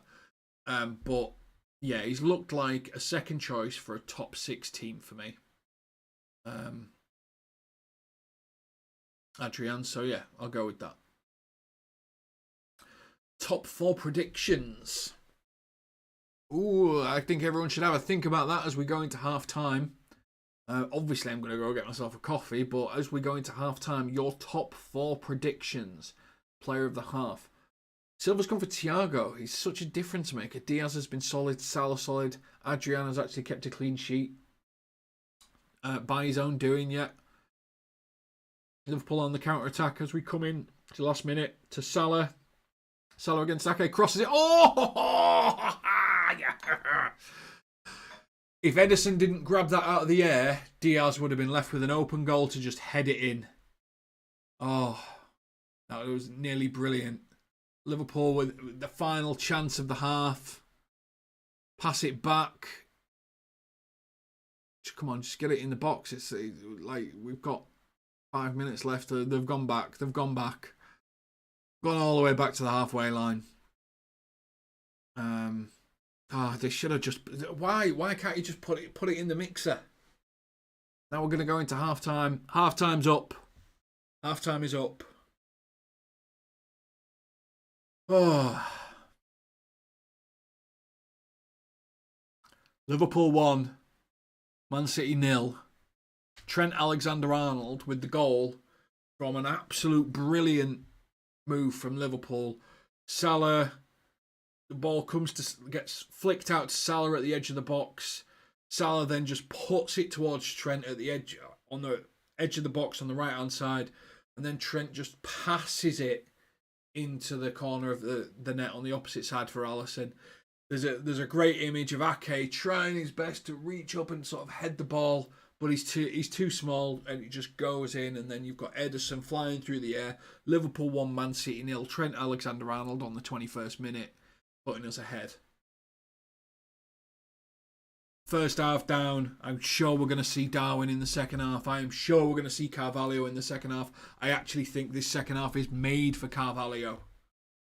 Made for him to just sort of run at them. But I'm going to go get myself another coffee. Whilst I'm getting myself a coffee, I want your top 4. Who will finish first, second, third and fourth in the Premier League? Because this is the Premier League kickoff. This is the Community Shield. And Liverpool are currently winning, beating Man City. And Haaland has done nothing against Virgil van Dijk. I'm going to go grab a coffee. I want your top 4 predictions in the chat, please.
Welling Haaland, sorry.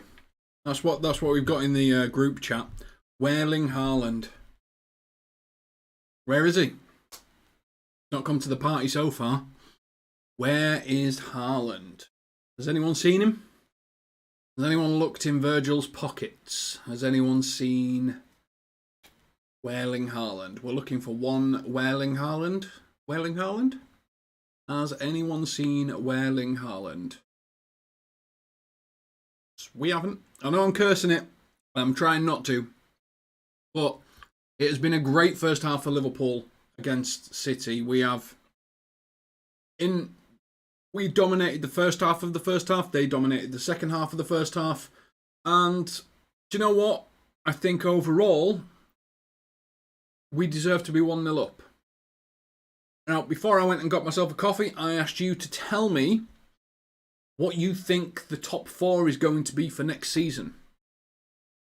Kempachi's prediction is Liverpool, City, Arsenal, Man U. That's his prediction for next season. Silver Hornet's gone for LFC first, then City, then Chelsea, then Arsenal. Oh, that's actually interesting.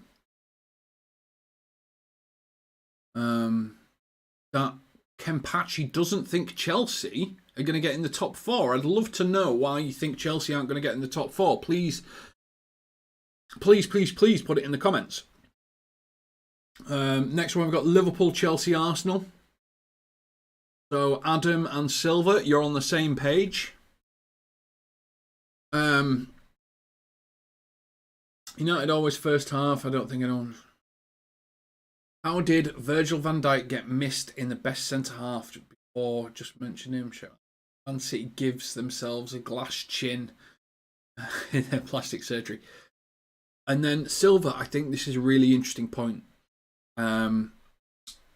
City wanted Kane before Haaland, and they wanted this style of play. I think you make a really good point, because the style of play that Tottenham play and the style of play that City play now in the first half of this so far is actually quite similar, isn't it? There seems to be a level of similarity between how the teams are playing. So you make a really interesting point. I'd love someone to do a comparison on it in the first half of the season to see how that's going, because for me, I'm looking at Man City and they don't look the same team. Like, they're passing the ball around at the back half of their half, around the centre backs and stuff like that. Whereas previously they pin a team in to their box and they'd be passing around the edge of the box, but they don't have that ability because of Haaland. Now, obviously they're going, oh, Haaland almost scored because of one shot he had on the run against Robertson. But one shot doth not make a striker. So I don't know. I think we're in a good place as we come into the second half. Now, some of you said that my mic was a bit quiet in the first half, so I've just had a bit of a prat around with it whilst we were on a break. So tell me if I'm coming through louder and clearer, because I changed some of the settings to ensure that you could hear my wonderful voice even better. So if you did have a problem with the audio before, have I improved it? Is it better? And if no one says anything, I'm going to just assume everything is infinitely better. It's 1-0 to the mighty Reds. Liverpool, the result showing here is incorrectly. You are correct. Again, I have let you all down. This is a new setup for me, and I've messed it up again. I appreciate, Gargoyle, that you have saved my bacon. I can only apologise for my error. I'm only a human. And this is a complete new gig for me, this setup, as opposed to just doing it on StreamYard. So I am going to forget to press about 7 buttons every so often. But that's what you guys are here for, to call me out on my errors, to help me make things right, so that we're able to sort of... Martin Tyler on the score. Oh, Liverpool have scored. 1-0. Should have been a penalty to Man City. Yay, I'm Martin Tyler. Aguero! What an absolute... I know he says he's not, but he's got something against Liverpool, Martin Tyler, for me. Absolute certain of it. Kempachi, the role Diaz is new, so much more central. Yeah, I'm loving how he's coming in. This is the perk of Firmino, isn't it? Because Firmino comes out or Firmino drifts left, and Diaz can just run straight at the heart of the defence. And it's absolutely brilliant. I think Diaz is going to get... I think he's going to absolutely smash through it. Yeah, I think Diaz. I don't think he's at Mane level contribution yet, but I definitely think Diaz coming in from that left and just sort of straight at the heart of defences, it just creates panic, and I think it'll suck players in, which it has done, and then Salah's just going to be there on the on the right hand side to go, well, I'll just score then, shall I? Which is how the space opened up for the first goal, for Trent, because Salah was just there on the. He was just stood at the edge, within the box on the right hand, near the right hand corner flag, just going, someone could pass me the ball. It was a terrible ball out to him by Thiago because it just hung in the air for about 3 minutes. But then just Salah chested it down, passed it straight to Trent. Wah! Wanged it in. Yes, the technical term of wanged it in.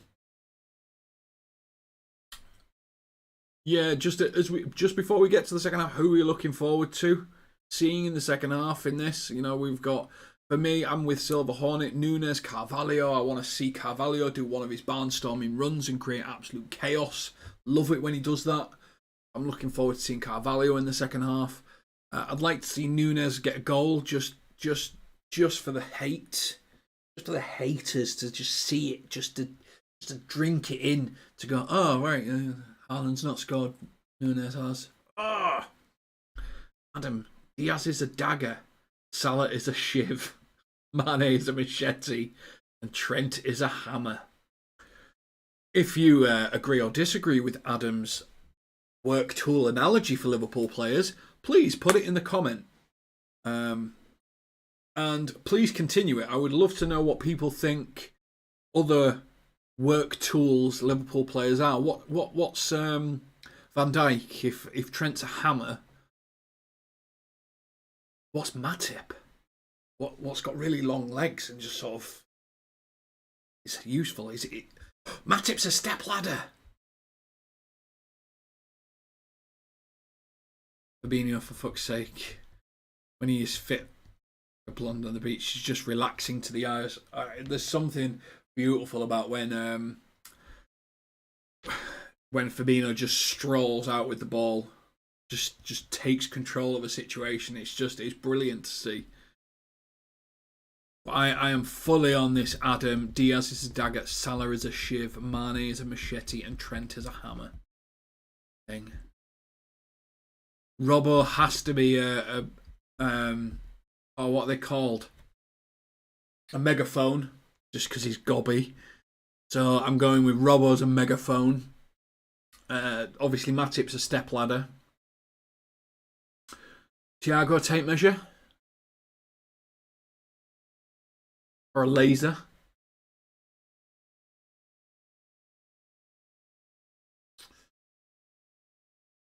Canate.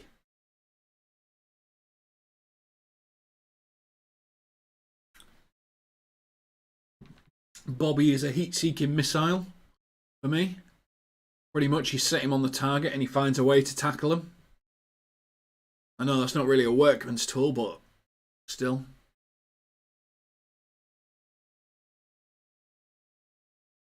Valkyrie would be a spanner, or Van Dijk would be a spanner or a wrench. We call him over here. He fixes the plumbing. Adrian is a plunger. Players are coming out from the second half. What is Erling Haaland? Where is Haaland? Has anyone seen him? Has anyone seen Haaland? Where are you?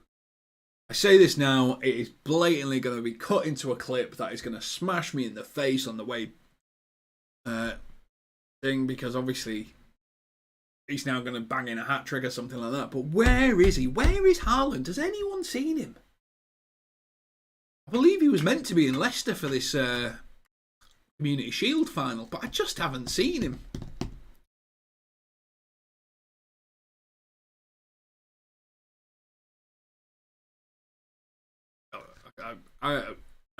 To be fair, Silva has absolutely won it with Adrian as a plunger. Nah, Van Dijk is the Terminator. Ooh, second half, Bosch. And before it says it, 1 minute, the score's updated. I didn't know it worked that well. Here we go, second half underway. Liverpool have the plunger in goal. They have the hammer at right back. They have the stepladder and the Terminator at centre backs with the megaphone at left back. In midfield, I don't know what Fabinho is. We've not done that one yet. But up front, we've got the dagger, the shiv, and the heat-seeking missile.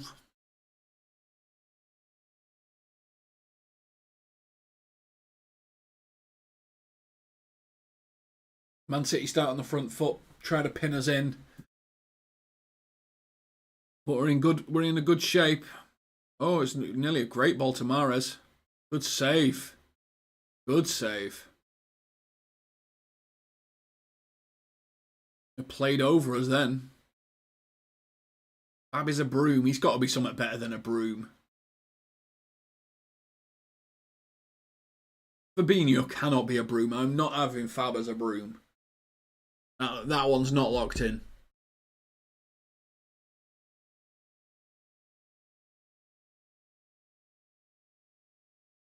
I mean, the more I like calling Fab a sweeper. Yeah. Vacuum? Broom's better, isn't it? Actually, it might be a broom.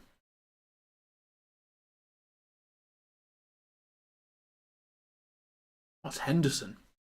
Where does Hendo fit in these analogies? What's happened to this stream?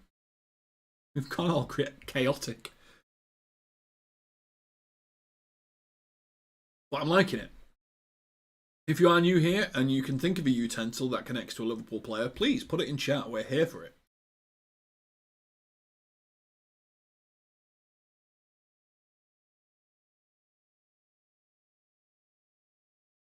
Fabinho is a Phillips head. Screws the other team.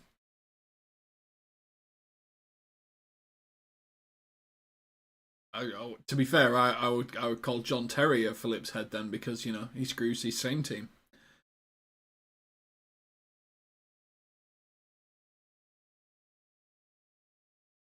Thiago is a multi-tool, like a pocket knife.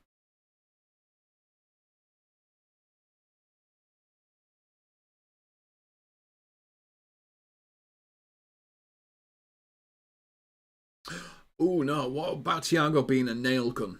Just because it always goes bang. It's exactly where it needs to go. It fixes everything.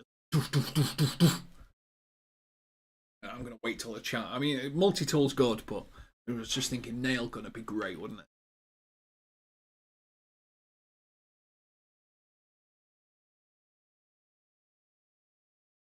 Let's go, Jen, let's go. Robbo cross. Fabinho far post. And City cross over each other. Salah with a great cross. 6-yard box, but Liverpool have vacated the second half of the box there. Back to Henderson. Oh, come on, we've got to stop this ping pong. He has absolutely bullied Grealish because, there's a difference. And there's difference in levels here.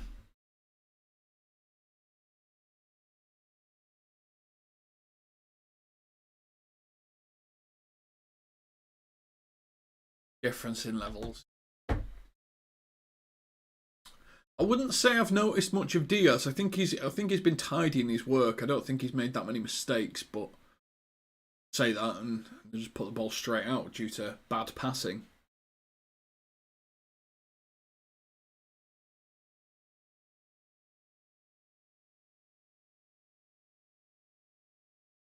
How's that? Bit bigger for the second half. playing the big un. Oh, Liverpool with a good trap there on the press. Salah now is a bit isolated. We try and pass the ball out. We're going to go all the way back. Oh, good crossfield. Oh, no. Straight over Robbo's head. Again, the crossfield ball's not working for us, and that's the frustrating thing. I think we'd have been so much more stronger, I think, in the first half if our crossfield balls had just been a little bit stronger and had just been pinning them in a little bit more.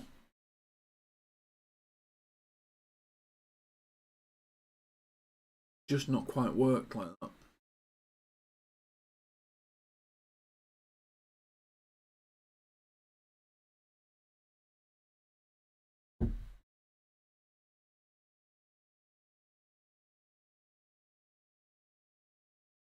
City now, they're getting to our box a little bit too easy to play around our box. Again, Grealish throws himself on the floor, but this time he does get a free kick for it. Alright, that might be a free kick. Matty did it.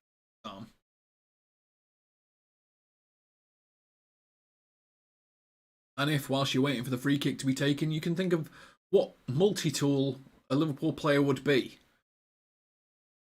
For some reason, this has started as a chat, and I'm just going to go with it because why not? Everybody loves a little bit of random in their life. So, what tool would each player be? You've only got to scroll up in the chat, and you'll see some great suggestions already. Man City with a corner. Straight over everyone. Trent with the ball, looking to clear it out. A little bit of calmness there, but puts it in the middle, puts us back under pressure. Van Dijk, there you go, wash. Little bit of tennis. Now, Man City have it. Unfortunately, Firmino couldn't get it. Firmino takes it down in the circle. Ah! The dirty secret about our team is we're a zone passing team too. Trying to beat other teams on foot races. Different. What have I done? I think, to a degree, I think when we've got control of the ball, we're a zone passing team. I would agree with that. I think how we try and... I think, first and foremost, I think we're actually a trap team. As much as everyone says we're getting press and stuff like that, we set pressing traps, and I think that's our preferred primary method of trying to get on top of teams, which is where we set a trap. Obviously, we all press together and win the ball, ideally in their half, and attacking their goal, because that's where it all turns fluid and open, and everyone's out of position, and that's where chaos happens. And I think we like to function in chaos. I think when it all turns into a formalised structure, I think you're probably right. I do think then we try to work in zones and we try to pull people out of positions and stuff like that. But I think that's our secondary function.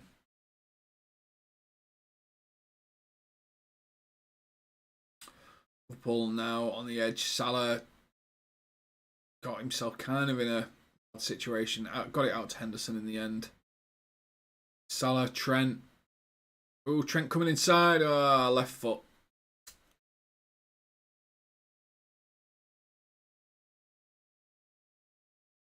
About pacing. Rest and go. Yeah. And I think it's when the rest comes, isn't it? Because remember, Rodgers used to play a possession game and you used to rest in possession. And everything was about when you had possession of the ball, you would rest. Which, to a degree, works, but when you rest in possession, you allow the opposition to get in zones, don't you, in their defensive structure, which can be hard to break down, which is why there were so many frustrating times against, when Rodgers was in charge, until you had someone like Suarez, whose pure chaos just ripped teams apart. But yeah, it's like it's position of when you rest, which I always find really interesting. Like at the points we decide to sort of take the sting out of the game, so to speak. And City on a counter attack here. Grealish against Matip as he gets in towards the box, crosses it in. Oh, Robbo with a calm chest to Adrian. You've got to have some confidence if you're going to pass the ball to Adrian in your own box.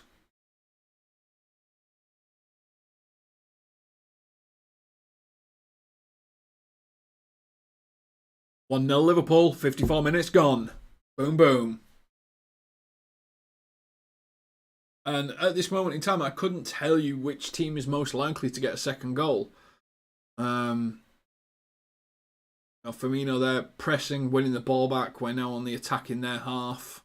They run back to get in position. This is interesting because this is when we're taking a break, and I think we've back and forthed a bit. So now we're doing a possession break, as Adam mentioned, moving the ball around backside, like the back of the pitch. And then we've just turned on the pace. Henderson in the box. Back to Salah.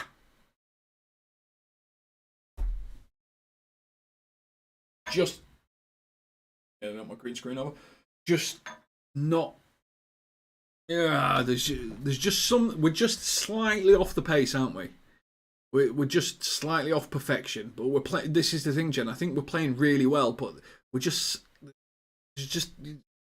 that little bit off, aren't we? It's just that little bit of lacking of sharpness, and I think it's match fitness that we're lacking.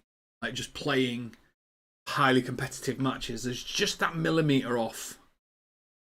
And it's great to see. Oh, Matty, you absolute beautiful man. Look at him there. Just the full counter attack, just bonk, and then sets us off. Nunes incoming. Ooh, you see something I can see? City look a bit predictable with Haaland up front. Nick, I agree with you. This is what we've been talking about. Hendo looks tired AF. I would be if I was Hendo. He has put in a shift. I'll give him that. Donny van Dijk, Nunes incoming. Everyone's ready for the Nunes show. Foden coming on. Is it Alvarez as well? Could they be taking Haaland off? Or are they going 2 up top? Bum, bum, bum, bum, bum. What I like is that we're stopping their runs, literally having a go at them. Yeah. Pep Linder's pep talk. Going with the cross. Good corner. Beat the first man. Salah couldn't get that under control, so they've pressed back out.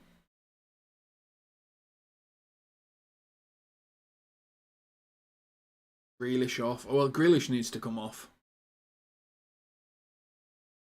Are they doing 2 up front then? Yeah, I imagine they're going to take Firmino off. They're doing a winger switch. Then it must be Mahrez and Grealish off for Foden and Alvarez. Is Alvarez playing as a winger? Or are they playing a diamond up front? I'd imagine they're going to go with a diamond 2 up front. If Alvarez is an out-and-out striker. And put Phil Foden behind them. So it's almost like... Ooh, that very narrows them down, doesn't it? If they do that. You've got Alvarez and Haaland as your 2 central strikers with Phil Foden sort of running the channels and running behind and playing that number 10 role. It could very easily shut out their space. This is going to be a really interesting tactical watch to see what City do. Fans chanting for Nunes, letting him... This is the thing that, actual Liverpool fans, and I'm not saying Liverpool fans across the world aren't actual Liverpool fans, that came out wrong, but people who are going to be there week in, week out, letting Nunes know that he's loved is exactly what I think the player needs. Exactly what he needs. And now we wait for the inevitable Nunes goal. As Man City attack. That's a front 3 line.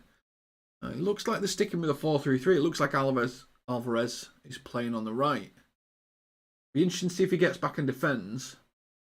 Nunes 1-on-1. Can he get past Ake? Oh! Pen. I think Henderson might have got it. It's going to be VAR'd. Offside. Offside. Oh. Now, I think Ederson... I don't know if that would have been a pen because I think Ederson actually got both hands on the ball. Let's have a look. Definitely offside. 100% offside. And then, as he's coming in, Does Edison get the ball? Oh, he just gets the ball. Just flicks it away. That wouldn't have been a pen either. Well done, Edison. Heavy first touch, but it gave him the ability to accelerate away from the defender. So I don't know if you can necessarily say it was a bad first touch. It's just Edison's a very good keeper at getting out of his box, isn't he? Get your press on, Nunes. Get your press on. This is what we're here for. This is what we want to see. We want to see Nunes bang in a goal, push people around. Yeah, good goalkeeping. Very good goalkeeping, Nick Nuck.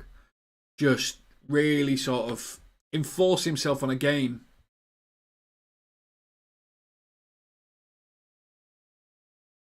City now with this is very back and forth for 60 minutes. This could be absolute chaos.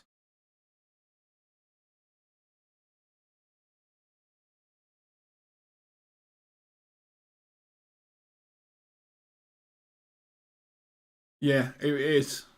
The millimetre. Yeah, Adam, I agree. And that'll come, won't it? Training every day with each other, knowing exactly when the run happens, trying to get the pass out, knowing when the pass... Oh, look at Diaz absolutely burn off. Whips it across Salah. Oh, you see it again with the millimetres. If that, I reckon, 5 games in the Premier League season, that just falls perfectly on Salah's left foot and he just slams it in.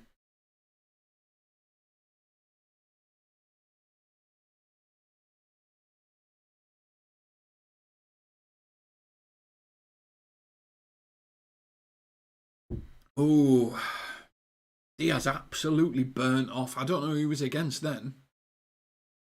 I'm assuming Cancelo? No, it should have been... Oh, what? He can't have burnt off Kyle Walker that easy.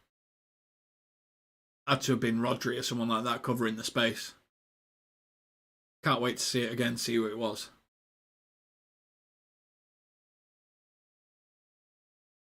Man City again playing out from their box, from inside their box. They could be creating themselves problems here.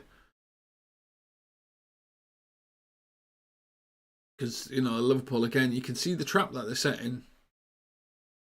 Forcing them down certain lanes, and they tried to go the outside. Alvarez tried to push Van Dijk. It was like a fly. And then Adrian does something very Adrian. Just Adrian all over, isn't it? Just so Adrian. Jen, there with the don't forget to like and subscribe. We are here for you. Look at the £1 million that we spent building this wonderful system for you to watch along in. And by that I mean like £100, but still. Foden is a real threat now. Yeah, but again, he's a goal creator, isn't he, Silva, more than a goal scorer. I think his job is to create opportunities for the two strikers. And this is what I think they've lost in Sterling and Jesus. I think they've lost goal scorers. They really are putting their faith in a big Norwegian basket. Oh, Nunes was nearly through then. Salah tried first time in it. Yeah, there's a lot of faith going into this Alvarez and Haaland. It's interesting because it's changed their style of play. If you've been watching it from the first half, they've not been fluid, interlinking, passing, pulling people out of position and coming into position. They've been a rigid 4-3-3 with 2 wingers, 1 central striker. It's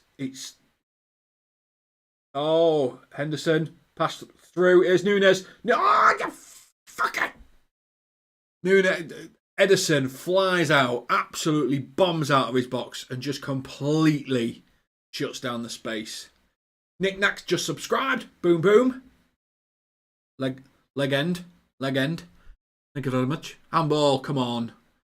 Oh, if you're not watching it, Nunes pressed, flicked it to Henderson in the press. Henderson then waited perfectly, just put a lovely through ball to Nunes. Nunes sprinted through at full pace, tried to lift it over Edison, and it was a good strike. His best option. Edison's just so good. Just sprinted out at full pace, kept himself big, obviously hurt himself in the process. That is why he's probably top 3 goalkeepers in the world, Ederson. He's just unlucky that the best goalkeeper in the world is also Brazilian, because that was brilliant, brilliant sweeper keepering.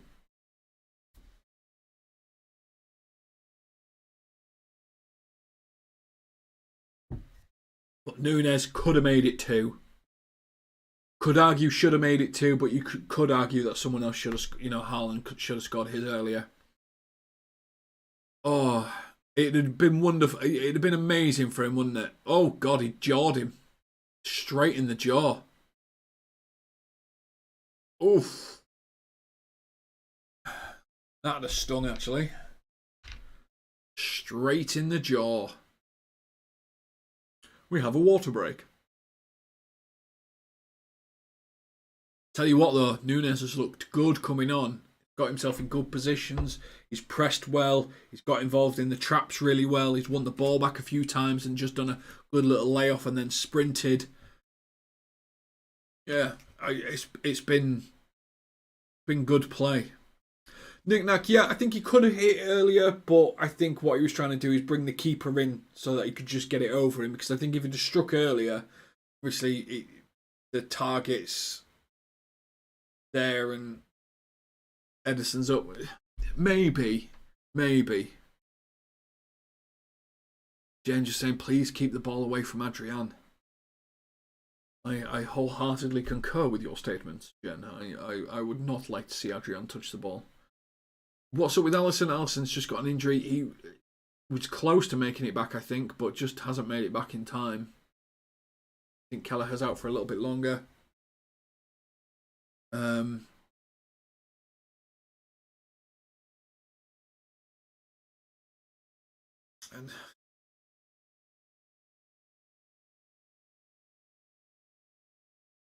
I mean, Suarez scores that one right, not to put any more pressure on him. Yes, right, okay. What age was Suarez when we signed him? 25? Like, peak powers Suarez. Learned his trade, refined it, turned into an absolute beast. Suarez still missed chances. Suarez still a goalkeeper save stuff. This guy's 22. He's going to hopefully become that ruthless. That's what we want to see. But I don't think he's a Suarez striker. I don't think he's that skiddy, unpredictable, nutmegging, annoying player. I think he's more a traditional striker. I think he's like your... I think he's more like your Kanes or your Shearers, or like a traditional number 9 almost. Marcelo nearly got done then.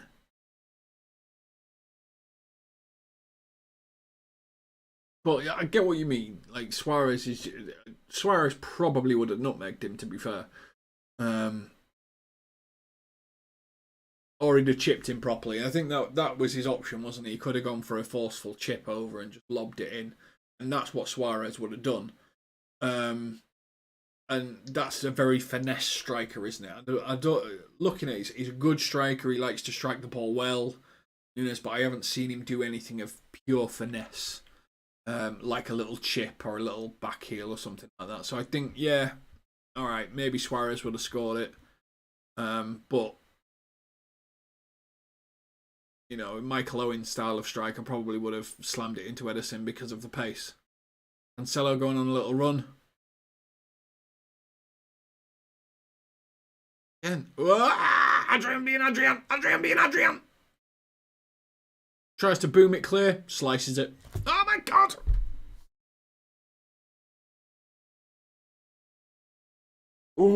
Adrian being Adrian. Cancelo coming in again. Then out to Bernardo Silva. God, we fell for that one. Bernardo Silva trying to trick his way around Henderson. 6-yard box. Get it clear now. Did that touch Matip's hand? I don't think it was. Okay, yeah. Oh, Diaz against Walker was brilliant. Like how clever Diaz was to just keep running in front. Like as Kyle Walker was trying to get the space, Diaz just kept drifting into the path that he was trying to run to, into the path. What a clever player. And he's quick, man. With the ball, Kyle Walker was not just turboing it past him. Well played. Foden. Ooh, good save. Oh!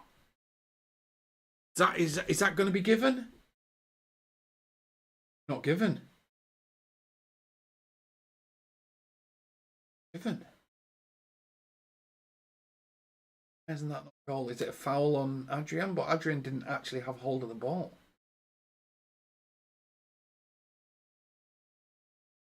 Both are onside.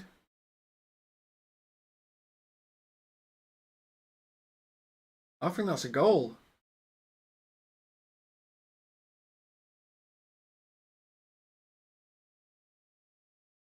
Looks alright to me. I mean, they might say Adrian had two hands on the ball.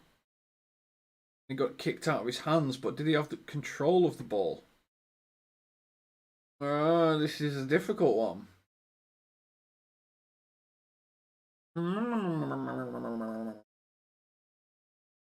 I think this is a goal.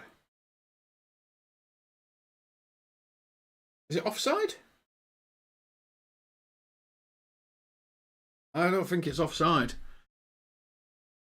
I think the big question is, did the goalkeeper have two hands on the ball and was bringing it in, and then Foden's feet stopped it, and that's in essence a foul?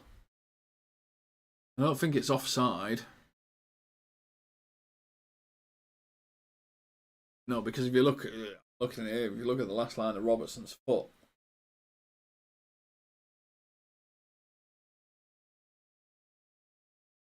I don't think it's offside.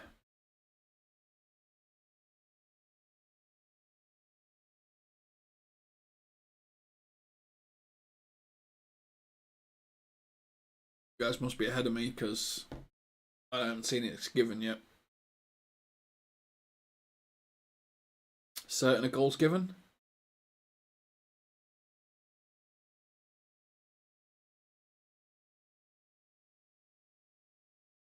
We sure? How far ahead are you guys of me? Watching it live on ITV. Oh, it's given.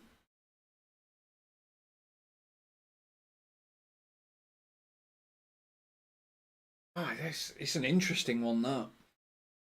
Because I definitely think it's onside, but the keeper's got it like this. He's bringing it in, and the player's foot.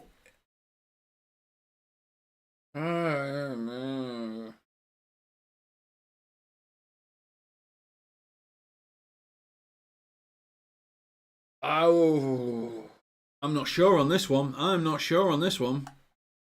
think it does go straight to pens.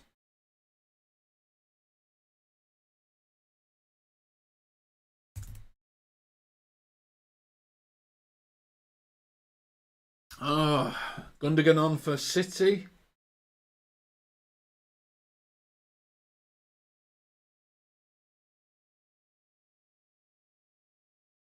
Kevin De Bruyne off.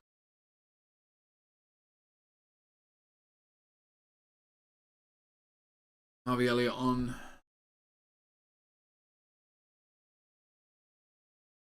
I'm not sure. Trent off. Still thinking about that goal though. I don't know. I think when a keeper's got two hands on it, which, I mean, they might have changed it this season, but he had two hands on the ball, he's bringing it into his stomach, and a foot's kicked it out. I don't know that that's a goal. I think it may be a bit dodge.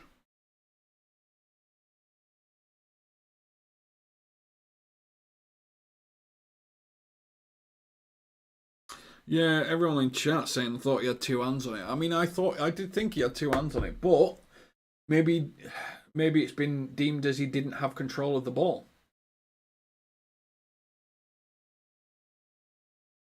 Phil Foden riding around like he's been shot and then just stands up.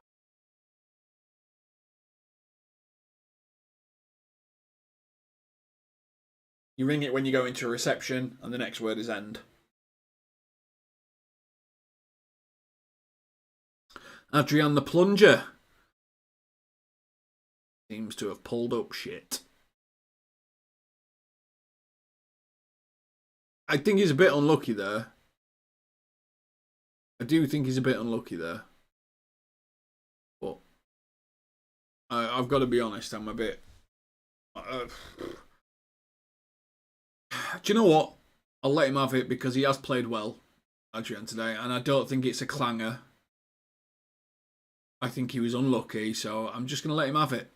All right, Adrian, that's fine. You're good for one mistake a game. It's just they scored off it. Fine. It's what it is. All is forgiven.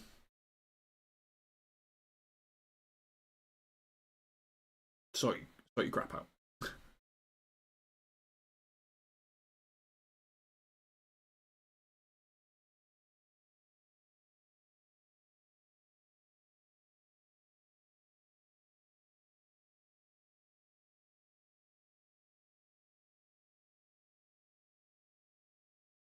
Oh, Salah just holding off too. Harvey Elliott now on the attack.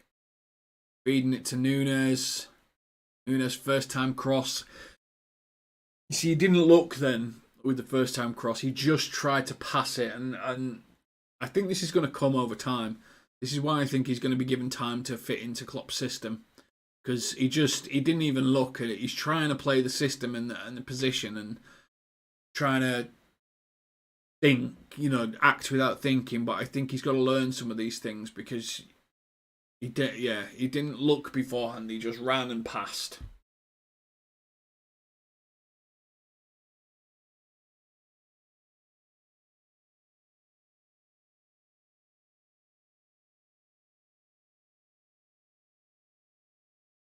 "76 minutes gone for me." Well, 76 minutes, 30 seconds gone for me. Liverpool 1, Man City 1. Either club could win it at this point. I don't think anyone is clear. The changes are coming, which is just throwing off. I think could throw off the whole structure of the game. So we'll see how that goes. Currently, I couldn't tell you who's the most likely.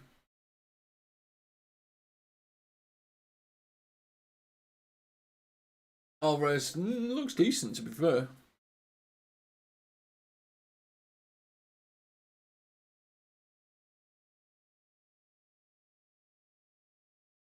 Nunes isn't known for his interplay. No, and I think it's a classic, isn't it? A counter-attack is ideally what he wants. He wants a counter-attack to full speed, knock it in.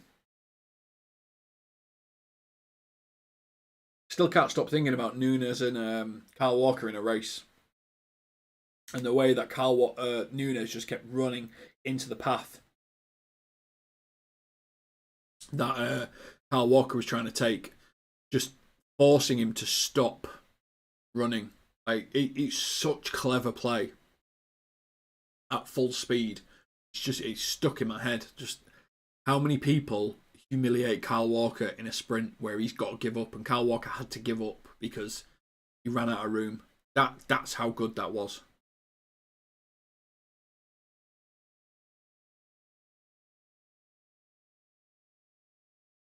Elliot, what are you doing?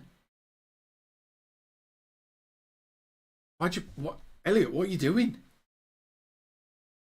It's not Alisson.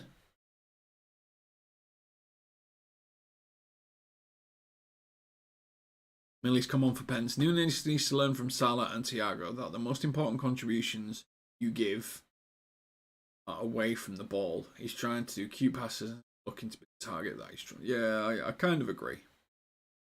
And he will learn it over time. This is the thing. He's surrounded by some of the greatest players in the world right now, and they're going to teach him, to refine his natural ability. Because naturally, he's a great finisher. We saw it against Benfica. So naturally, he's going to be a really good finisher. So, yeah. Now, Silva saying that's a pen, so let's see what happens. I think he's ahead of me. You may need to write me a poem of apology. Oh, what a header. Oh, that is a pen. That has to be a pen. He handballed it. That was going in. The hell? That's got to be VAR'd. then Man City on the counter-attack. File it out to Phil Foden. That has to be a pen. How is that not?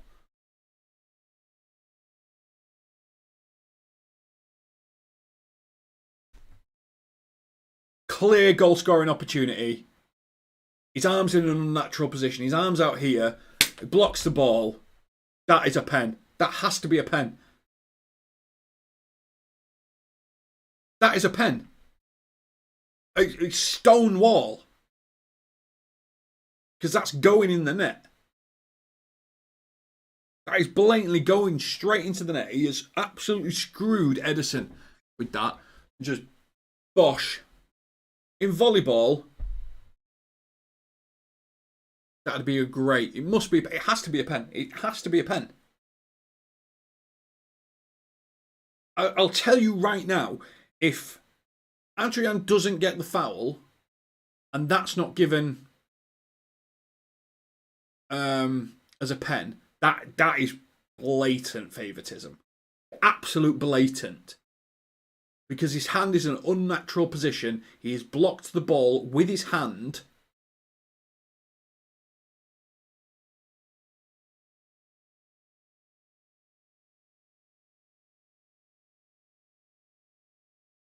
And it's going in. Alright, might not be going in. Alright, Silver, just give me a minute. I'm just a bit behind you.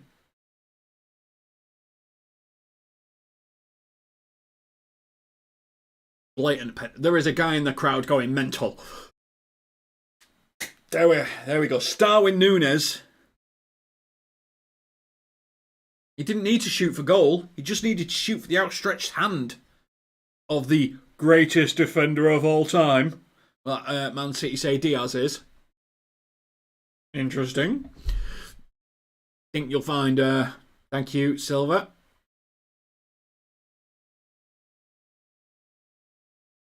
Yeah.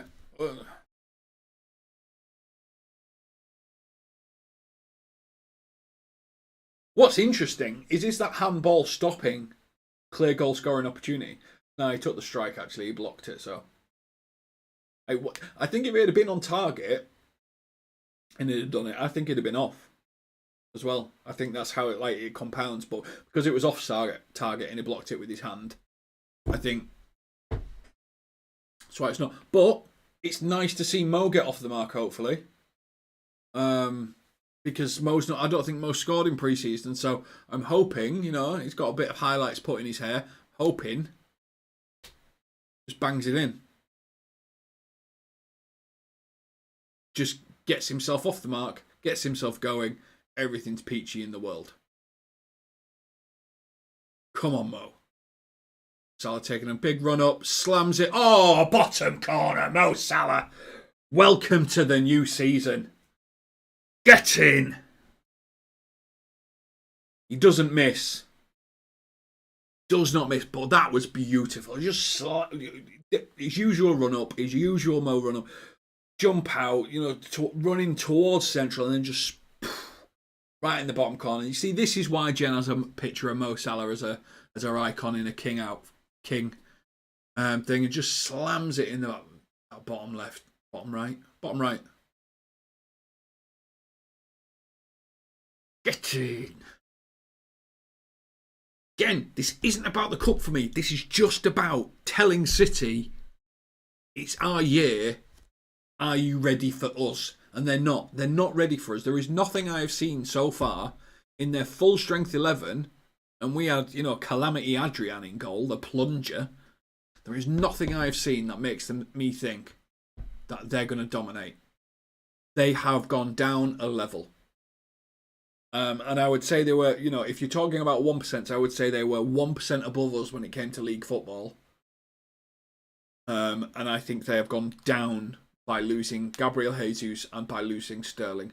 I think that there is a step down, and now we're in a position to take advantage.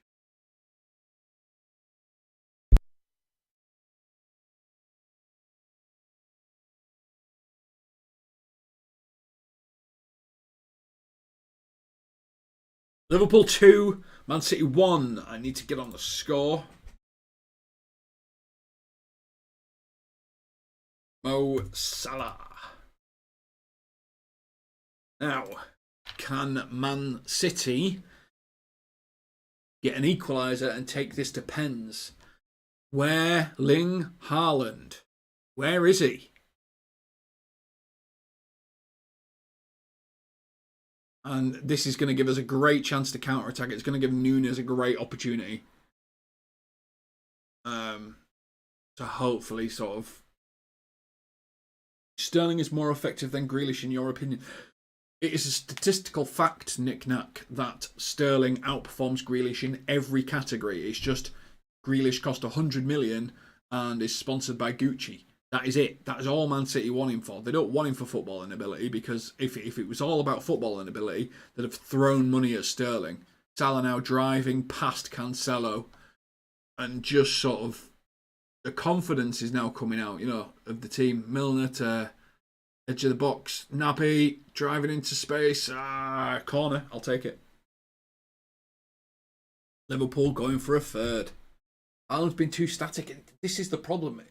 Haaland is turning them into a static, structured, predictable team. And that predictability means you can plan for it. This is going to be a big, interesting thing to see how Pep does this. Because I think it's going to cause them quite a few problems. Cheeky little corner. Milner. Oh, good cross, Milner. Oh! This is why we got the lad. Look at that. Rose like a salmon. Núñez peels away. He doesn't even have to move. He was meant to be marked by Haaland. Haaland didn't even go with him. Ake didn't even cover the space. Free header. Close to getting it right. Close to getting it right. Liverpool are going for a third here. What are Man City doing? Man City just giving up the ghost? Is this the new Man City? Are they that weak mentally? Adrian with the ball. Nobody panic. Nobody panic. Nobody panic.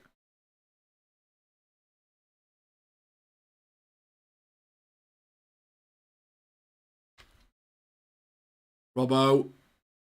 Oh, Robbo!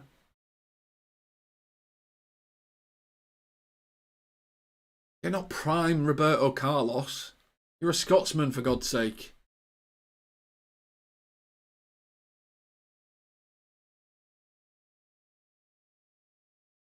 You can see, like, on the replay, Robbo just puts his eyes down. And all he's thinking about is striking the ball. That's all he's got in his head. He's not thinking about anything else. But 3 minutes to go. I don't think there's going to be much extra time. I don't think anyone's been down for a while, have they? But Robbo decided to shoot about 2 weeks before he actually took the shot. It was ambitious. It was definitely that. Past Salah was on. Núñez was on the overlap. Núñez could have,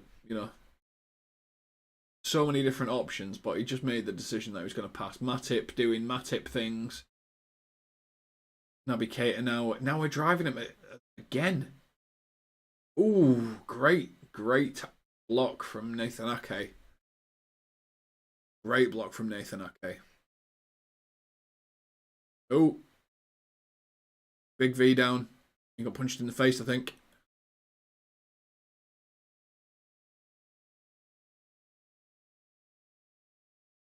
Erling Haaland apologises.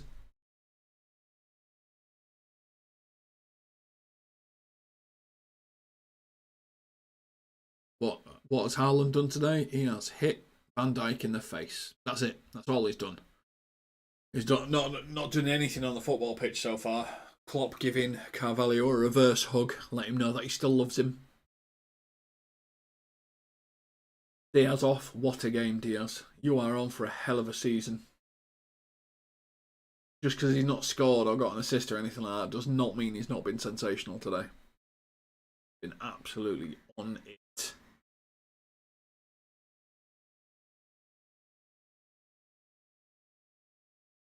I guess the Silva saying the 7 minutes of added time. It must be for the VAR checks, to be honest. They're the only things that took a while, aren't they? They're the only things that took a little bit of time, so my assumption is it's for them. See if Man City can take this to pens in the last 7 minutes.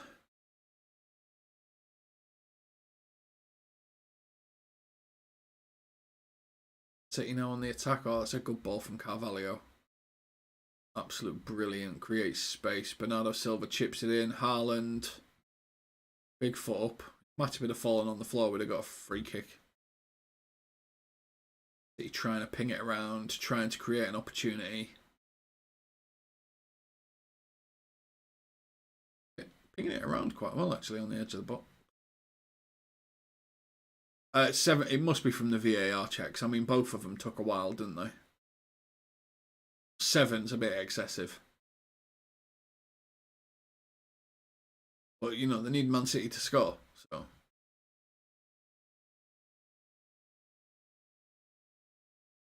Really want Man City to score.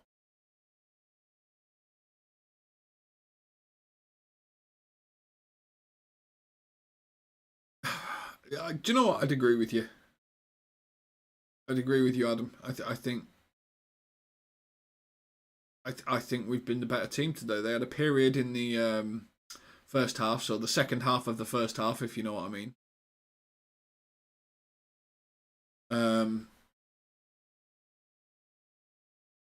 And apart from that, the rest of it's been Liverpool. I'm claiming that this was in. Oh, that's way out. And yes, again, Knickknack's news, new subscriber today. You'll get to know, you know, the more you join us, Knickknack, the more you'll get to know Jen is royalty around here. Jen is with us every day, pretty much. Today is a magical day for her. We don't ask her age because we're polite like that. But yeah, today is Jen's birthday. And you'll get to know she's got some strong opinions over the time. Darwin. Oh, Darwin. Yes. Oh. I don't know if that's just South American flair waving or it's actually hurt.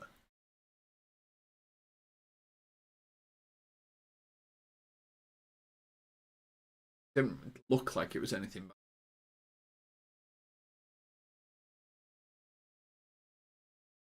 Looked like a good tackle to me. Just looked well played, yeah. Salah. Using his strength. 93 minutes, nearly up. Nearly up. Ederson going to clear it.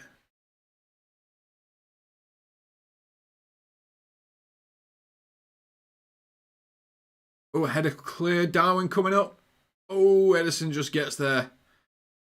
Well. Carvalho. Salah wide. Elliott. Darwin. Oh, it's in! It's in! Get in there, Darwin Núñez. Shirt off. Why not? I wonder if he'll get carded for it. Let's see. Darwin Núñez is rubbish. But no, Darwin Núñez has scored on the day where Haaland can't score. Haaland's had 90 minutes. Darwin Núñez has had less. And look at Darwin. Not only did he win as a penalty, he scored a bloody goal. Flop my fucking arse. What a player this guy is going to be. He's going to get involved in games. Look at that perfect play. Carvalho setting it up. Great cross from Salah. Think it was Elliott putting it across the 6-yard box. Bang! Núñez, perfect header. This is why you've got a big centre forward. This is why you've got someone that's good in the air. Yeah, Harvey Elliott, great header back. Núñez straight there. I tell you what, if Núñez had missed it, Carvalho would have just slotted it in the open net. Diving header. First goal. 3. This is why we wanted 7 minutes. Not so that they could score, it's so that we could ensure that Darwin got a goal. Because that's the important thing in life, isn't it? 3-1 Liverpool. What did I say it was going to be? I think I said it was going to be 3-2, didn't I? You'll tell me in chat. 3-2. I thought Man City were going to get one in the Adrian was going to have an Adrian moment, which he did, by the way. 3-1. Liverpool have won Community Shield. Community Shield to me doesn't mean anything. But what does mean something to me is we have beaten City in the first match against us and City of the season. We have demonstrated to City that we are better than them, we want it more than them, and that we are more creative, innovative, and we can change games. This is a big, big warning to City and the rest of the Premier League. Absolutely, we were able to bring on a completely different front three apart from Salah, and they were able to create an opportunity. Carvalho, Nunes, and Elliott are pretty much what Grealish, Mahrez, and Haaland were. You know, two clever goal-creating opportunity players and one striker. But we've got Diaz and Salah, who are two goal-scoring wingers as well. We have a lot going for us going forward this year. And it's going to be very, very interesting. Nick Nack said, be afraid. Elliott just running at them. He got muscled out. I think Elliott needs to bulk up a little, but he's big, he's powerful, and he's very annoying for people. Where is Haaland?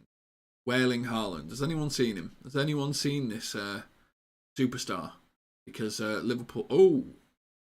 Oh!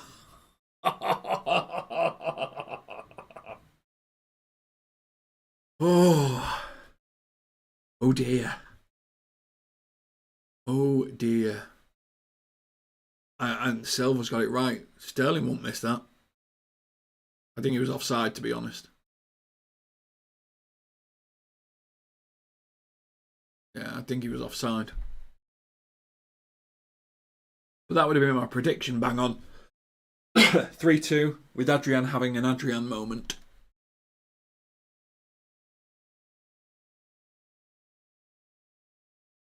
.97 minutes. Liverpool 3.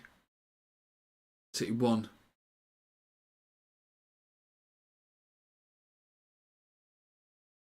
Here we go. Come on, ref. Come on, ref. Come on, ref. Come on, ref. Call it. Call it. Call it. Call it, call it, call it, call it. Really, how much more time do you need to... You only give him another 30 seconds. They're not going to score 2 goals in 30 seconds, ref. Look at Darwin on his knees. On his knees. He's happy. I'm happy. Now let's talk man of the match.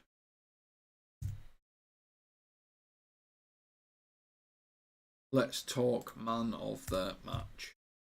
Who is your man of the match? Put it in chat. Who are you calling it for?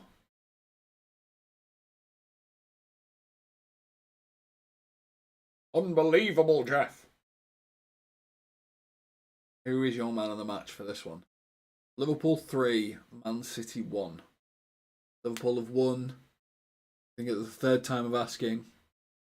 Community Shield. Some would say that this is rounded out Klopp's trophy cabinet. Now he has won everything that's available. I don't think the Charity Shield counts. But it gives our players a taste, doesn't it? This is what it means to be Liverpool. This is what it is to win something. This is what it feels like to be a Liverpool fan and to have those fans screaming your name as you collect another cup or another trophy. We're here to win trophies. We're here to win things. You're not just here to make up the numbers. So, man of the match. And yeah, that's what I want to see in chat. Trent, question mark. Now, do I think that Nunes will outscore Haaland? Interestingly, I don't think either of them, in my opinion, I don't think either of them are going to have a massive season because I think they're going to need to transition to the Premier League. I think both should be looking to try and get to around about the 20 mark, which is still an incredibly good season. And if either of them get there, then they will have been the best player of the season. But yeah, I'm going with Nunes to outscore Haaland. but I'm not going for either of them to be anywhere near the top of the goal scoring charts. For me, I think it's going to be absolutely Salah all the way. I think he's going to absolutely crush it this year. I think Trent is on for. I think Trent's on for a season of his life. I think he's out to prove a point. You could see that straight away with that celebration. He is out to prove there is no right back in world football that holds a candle to. That's his point. That's what he's out to do. I think he's on a mission to do that.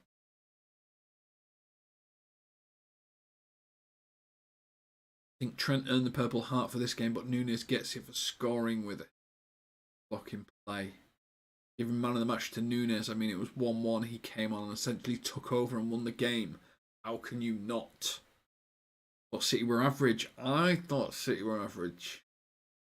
Gotta be honest, I do not think they were that good. I think that big centre forward has really stifled their style of play. Really has hit a wall for them. And for Salah to beat by 10 more goals. Oh, wait, I'm gonna, now we're waiting for Liverpool to receive the trophy and stuff like that. We're taking your man of the match.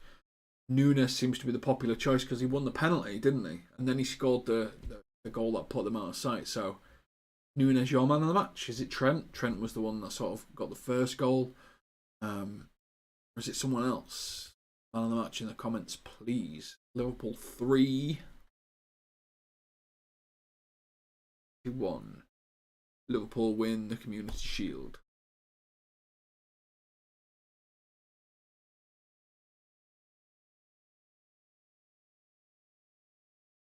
Scored that goal, he'd be a unanimous man of the match. Probably true. Probably true. Gary, it's Jen's birthday today. If you weren't aware, just thought I'd tell you because you joined in at the end. Trent helped set up the third goal too. Trent didn't help set up the third goal. Trent was off the pitch by that point. Milner was playing right back then.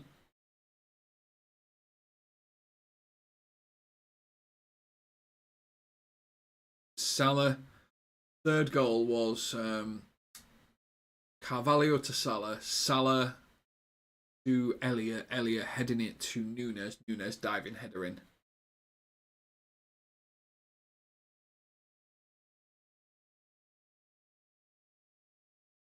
Here we go. I mean, maybe in the King Power, but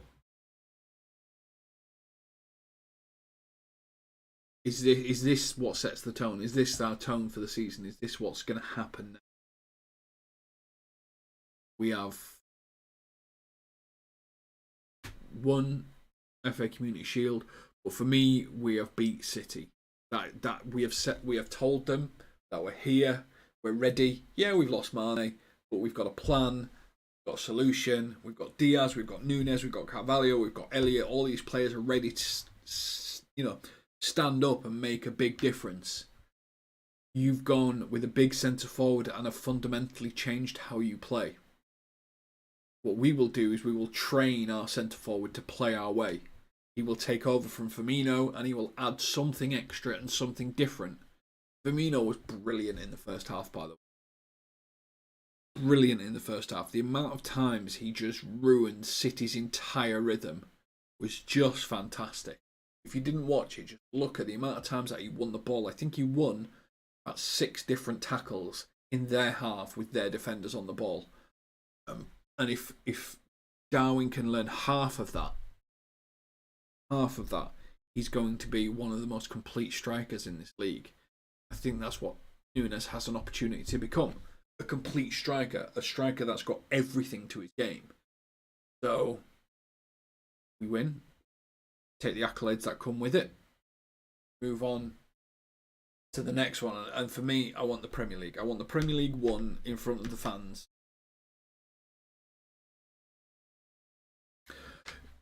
I think you're right as well, Silver. I think there's psychological elements to that, but I do think Haaland's got quite a strong mentality. I think Haaland has this really strong, locked-in mentality of I am the best, I am the best, I am the best. But he'll have it when he comes to play against us again. It's just, does he score enough goals to be overflowing with confidence before he comes up against us? Oh, Jen, you make a great point as well. I can't think of a time where I think City have been this bad. I think you're right. I think this has been City's worst performance for a long while.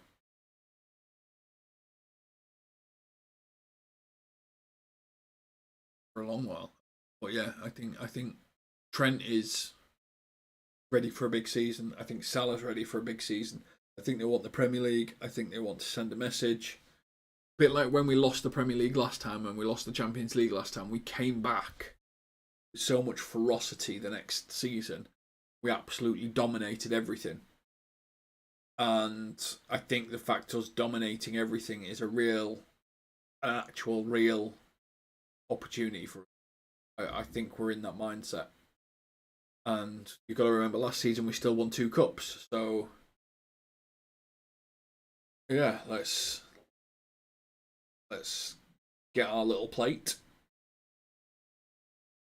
Let's see a bit of a Hendo shuffle.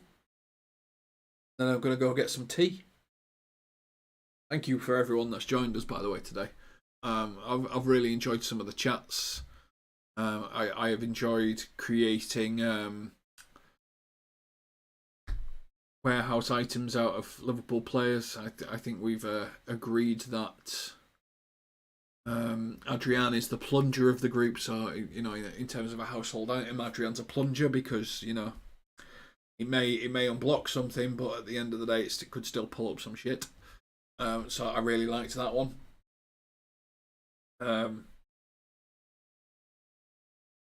Get the plate and wag it in City's face. We were a hair's breadth away from a quadruple, and I think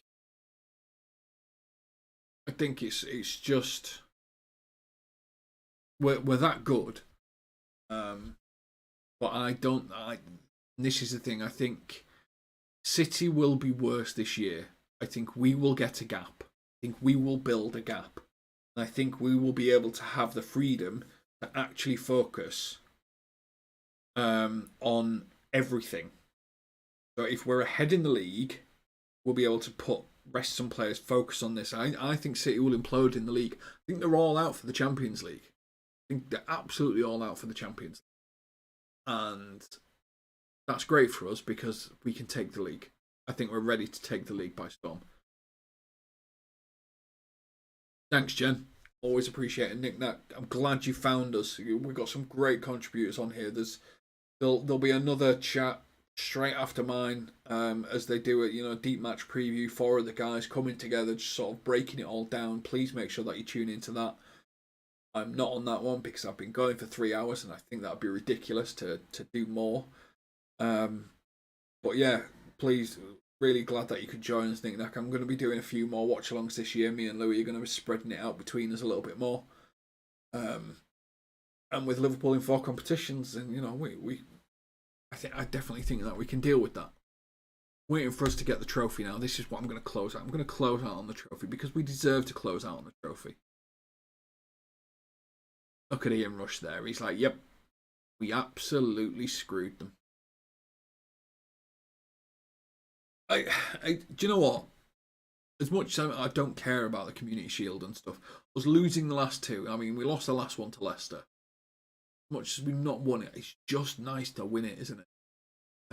After the massive cup final disappointment, and to score 3 in a final when we hadn't scored in open play for 3 finals is just nice. It's nice. It's substitutions changed the game for us. That's another step forward. That's another progress. It's so exciting. It's nice to be a Liverpool fan and just be excited about the season, excited about what's going to happen. Stupid becking blood money World Cup in the middle of the season, that annoys the crap out of me. That we've all got to break it, because all the people that voted got these wonderful £100,000 Rolex watches, and still there was no corruption in it. I'm going to rant about that, so let's ignore that because we're about to claim the Community Shield, and that's more important than, why didn't I get a Rolex? I want a Rolex from the from the UAE for the World Cup. I mean, I don't have a vote, but I still want a Rolex. Great little shot there of Henderson just sort of giving Núñez the big un. You're the big un. You're the big dog. You're the number 9. You're the striker. You're the big guy. Take it. Own it. You won it. You closed it out. You won the penalty. Closed out the thing. You are our striker. Give him the big un. Let him know. And that's the big one. That's. Darwin Núñez could have had a shitty pre-season, with all the hate on all the social media, everyone giving it large, saying he's terrible, he's the worst player Liverpool have ever signed. I'll tell you what, on his own, he's just won this. He's just taken it, hasn't he? Won the penalty, closed the game out.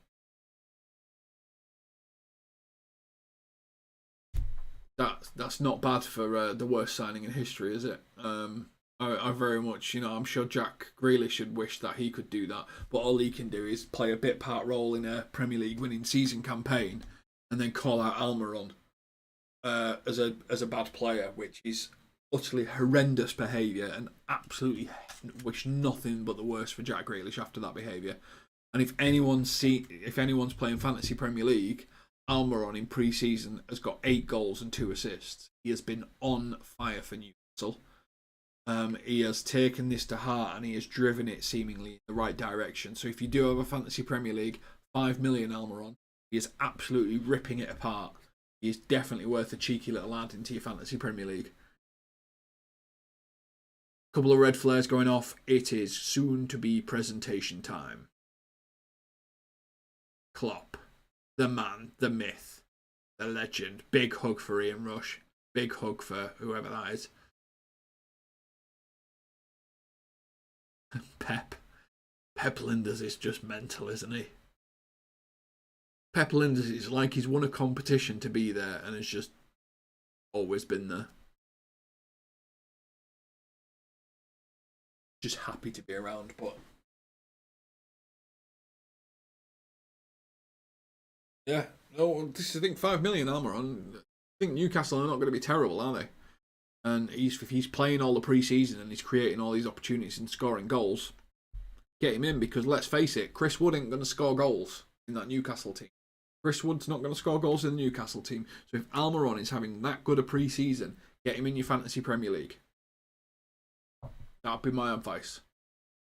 Because the absolute snake that is Jack Grealish, the utter disgusting unprofessionalness of calling Bernardo Silva Almiron because he was having a bad game. I'm pleased Almiron's coming back with fire, because he should.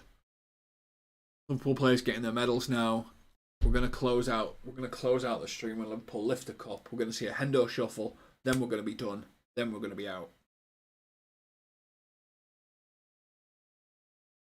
Bruno's good midfield value for Newcastle. Yeah, but if he's not, this is the thing: is Bruno going to get as many goals as Salah? Salah's a midfielder. Whereas if Almiron's also a midfielder and he's scoring goals, more points. Ching. Just a bit of advice. Because I don't think Newcastle are going to be terrible, and most people are going to go with Coutinho and other players and stuff like that.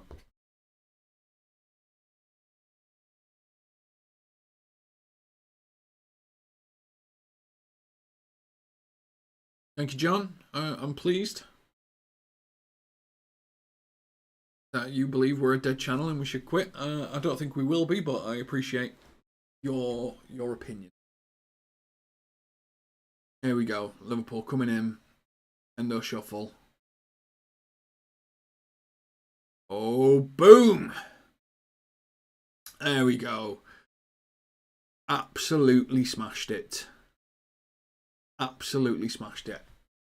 Darwin Núñez winning us the cup, coming off the bench, changing the game. Done. There is going to be another stream where we do a bit of a match preview, and we're going to break things down, and we're going to sort of get the guys together and just sort of talk about what's happened. Thank you very much, everyone that's joined. 3 hours in. I will catch you on the next one. Thank you, John Mellor, for saying it is crucial that I get off camera. I will right now. I look forward to seeing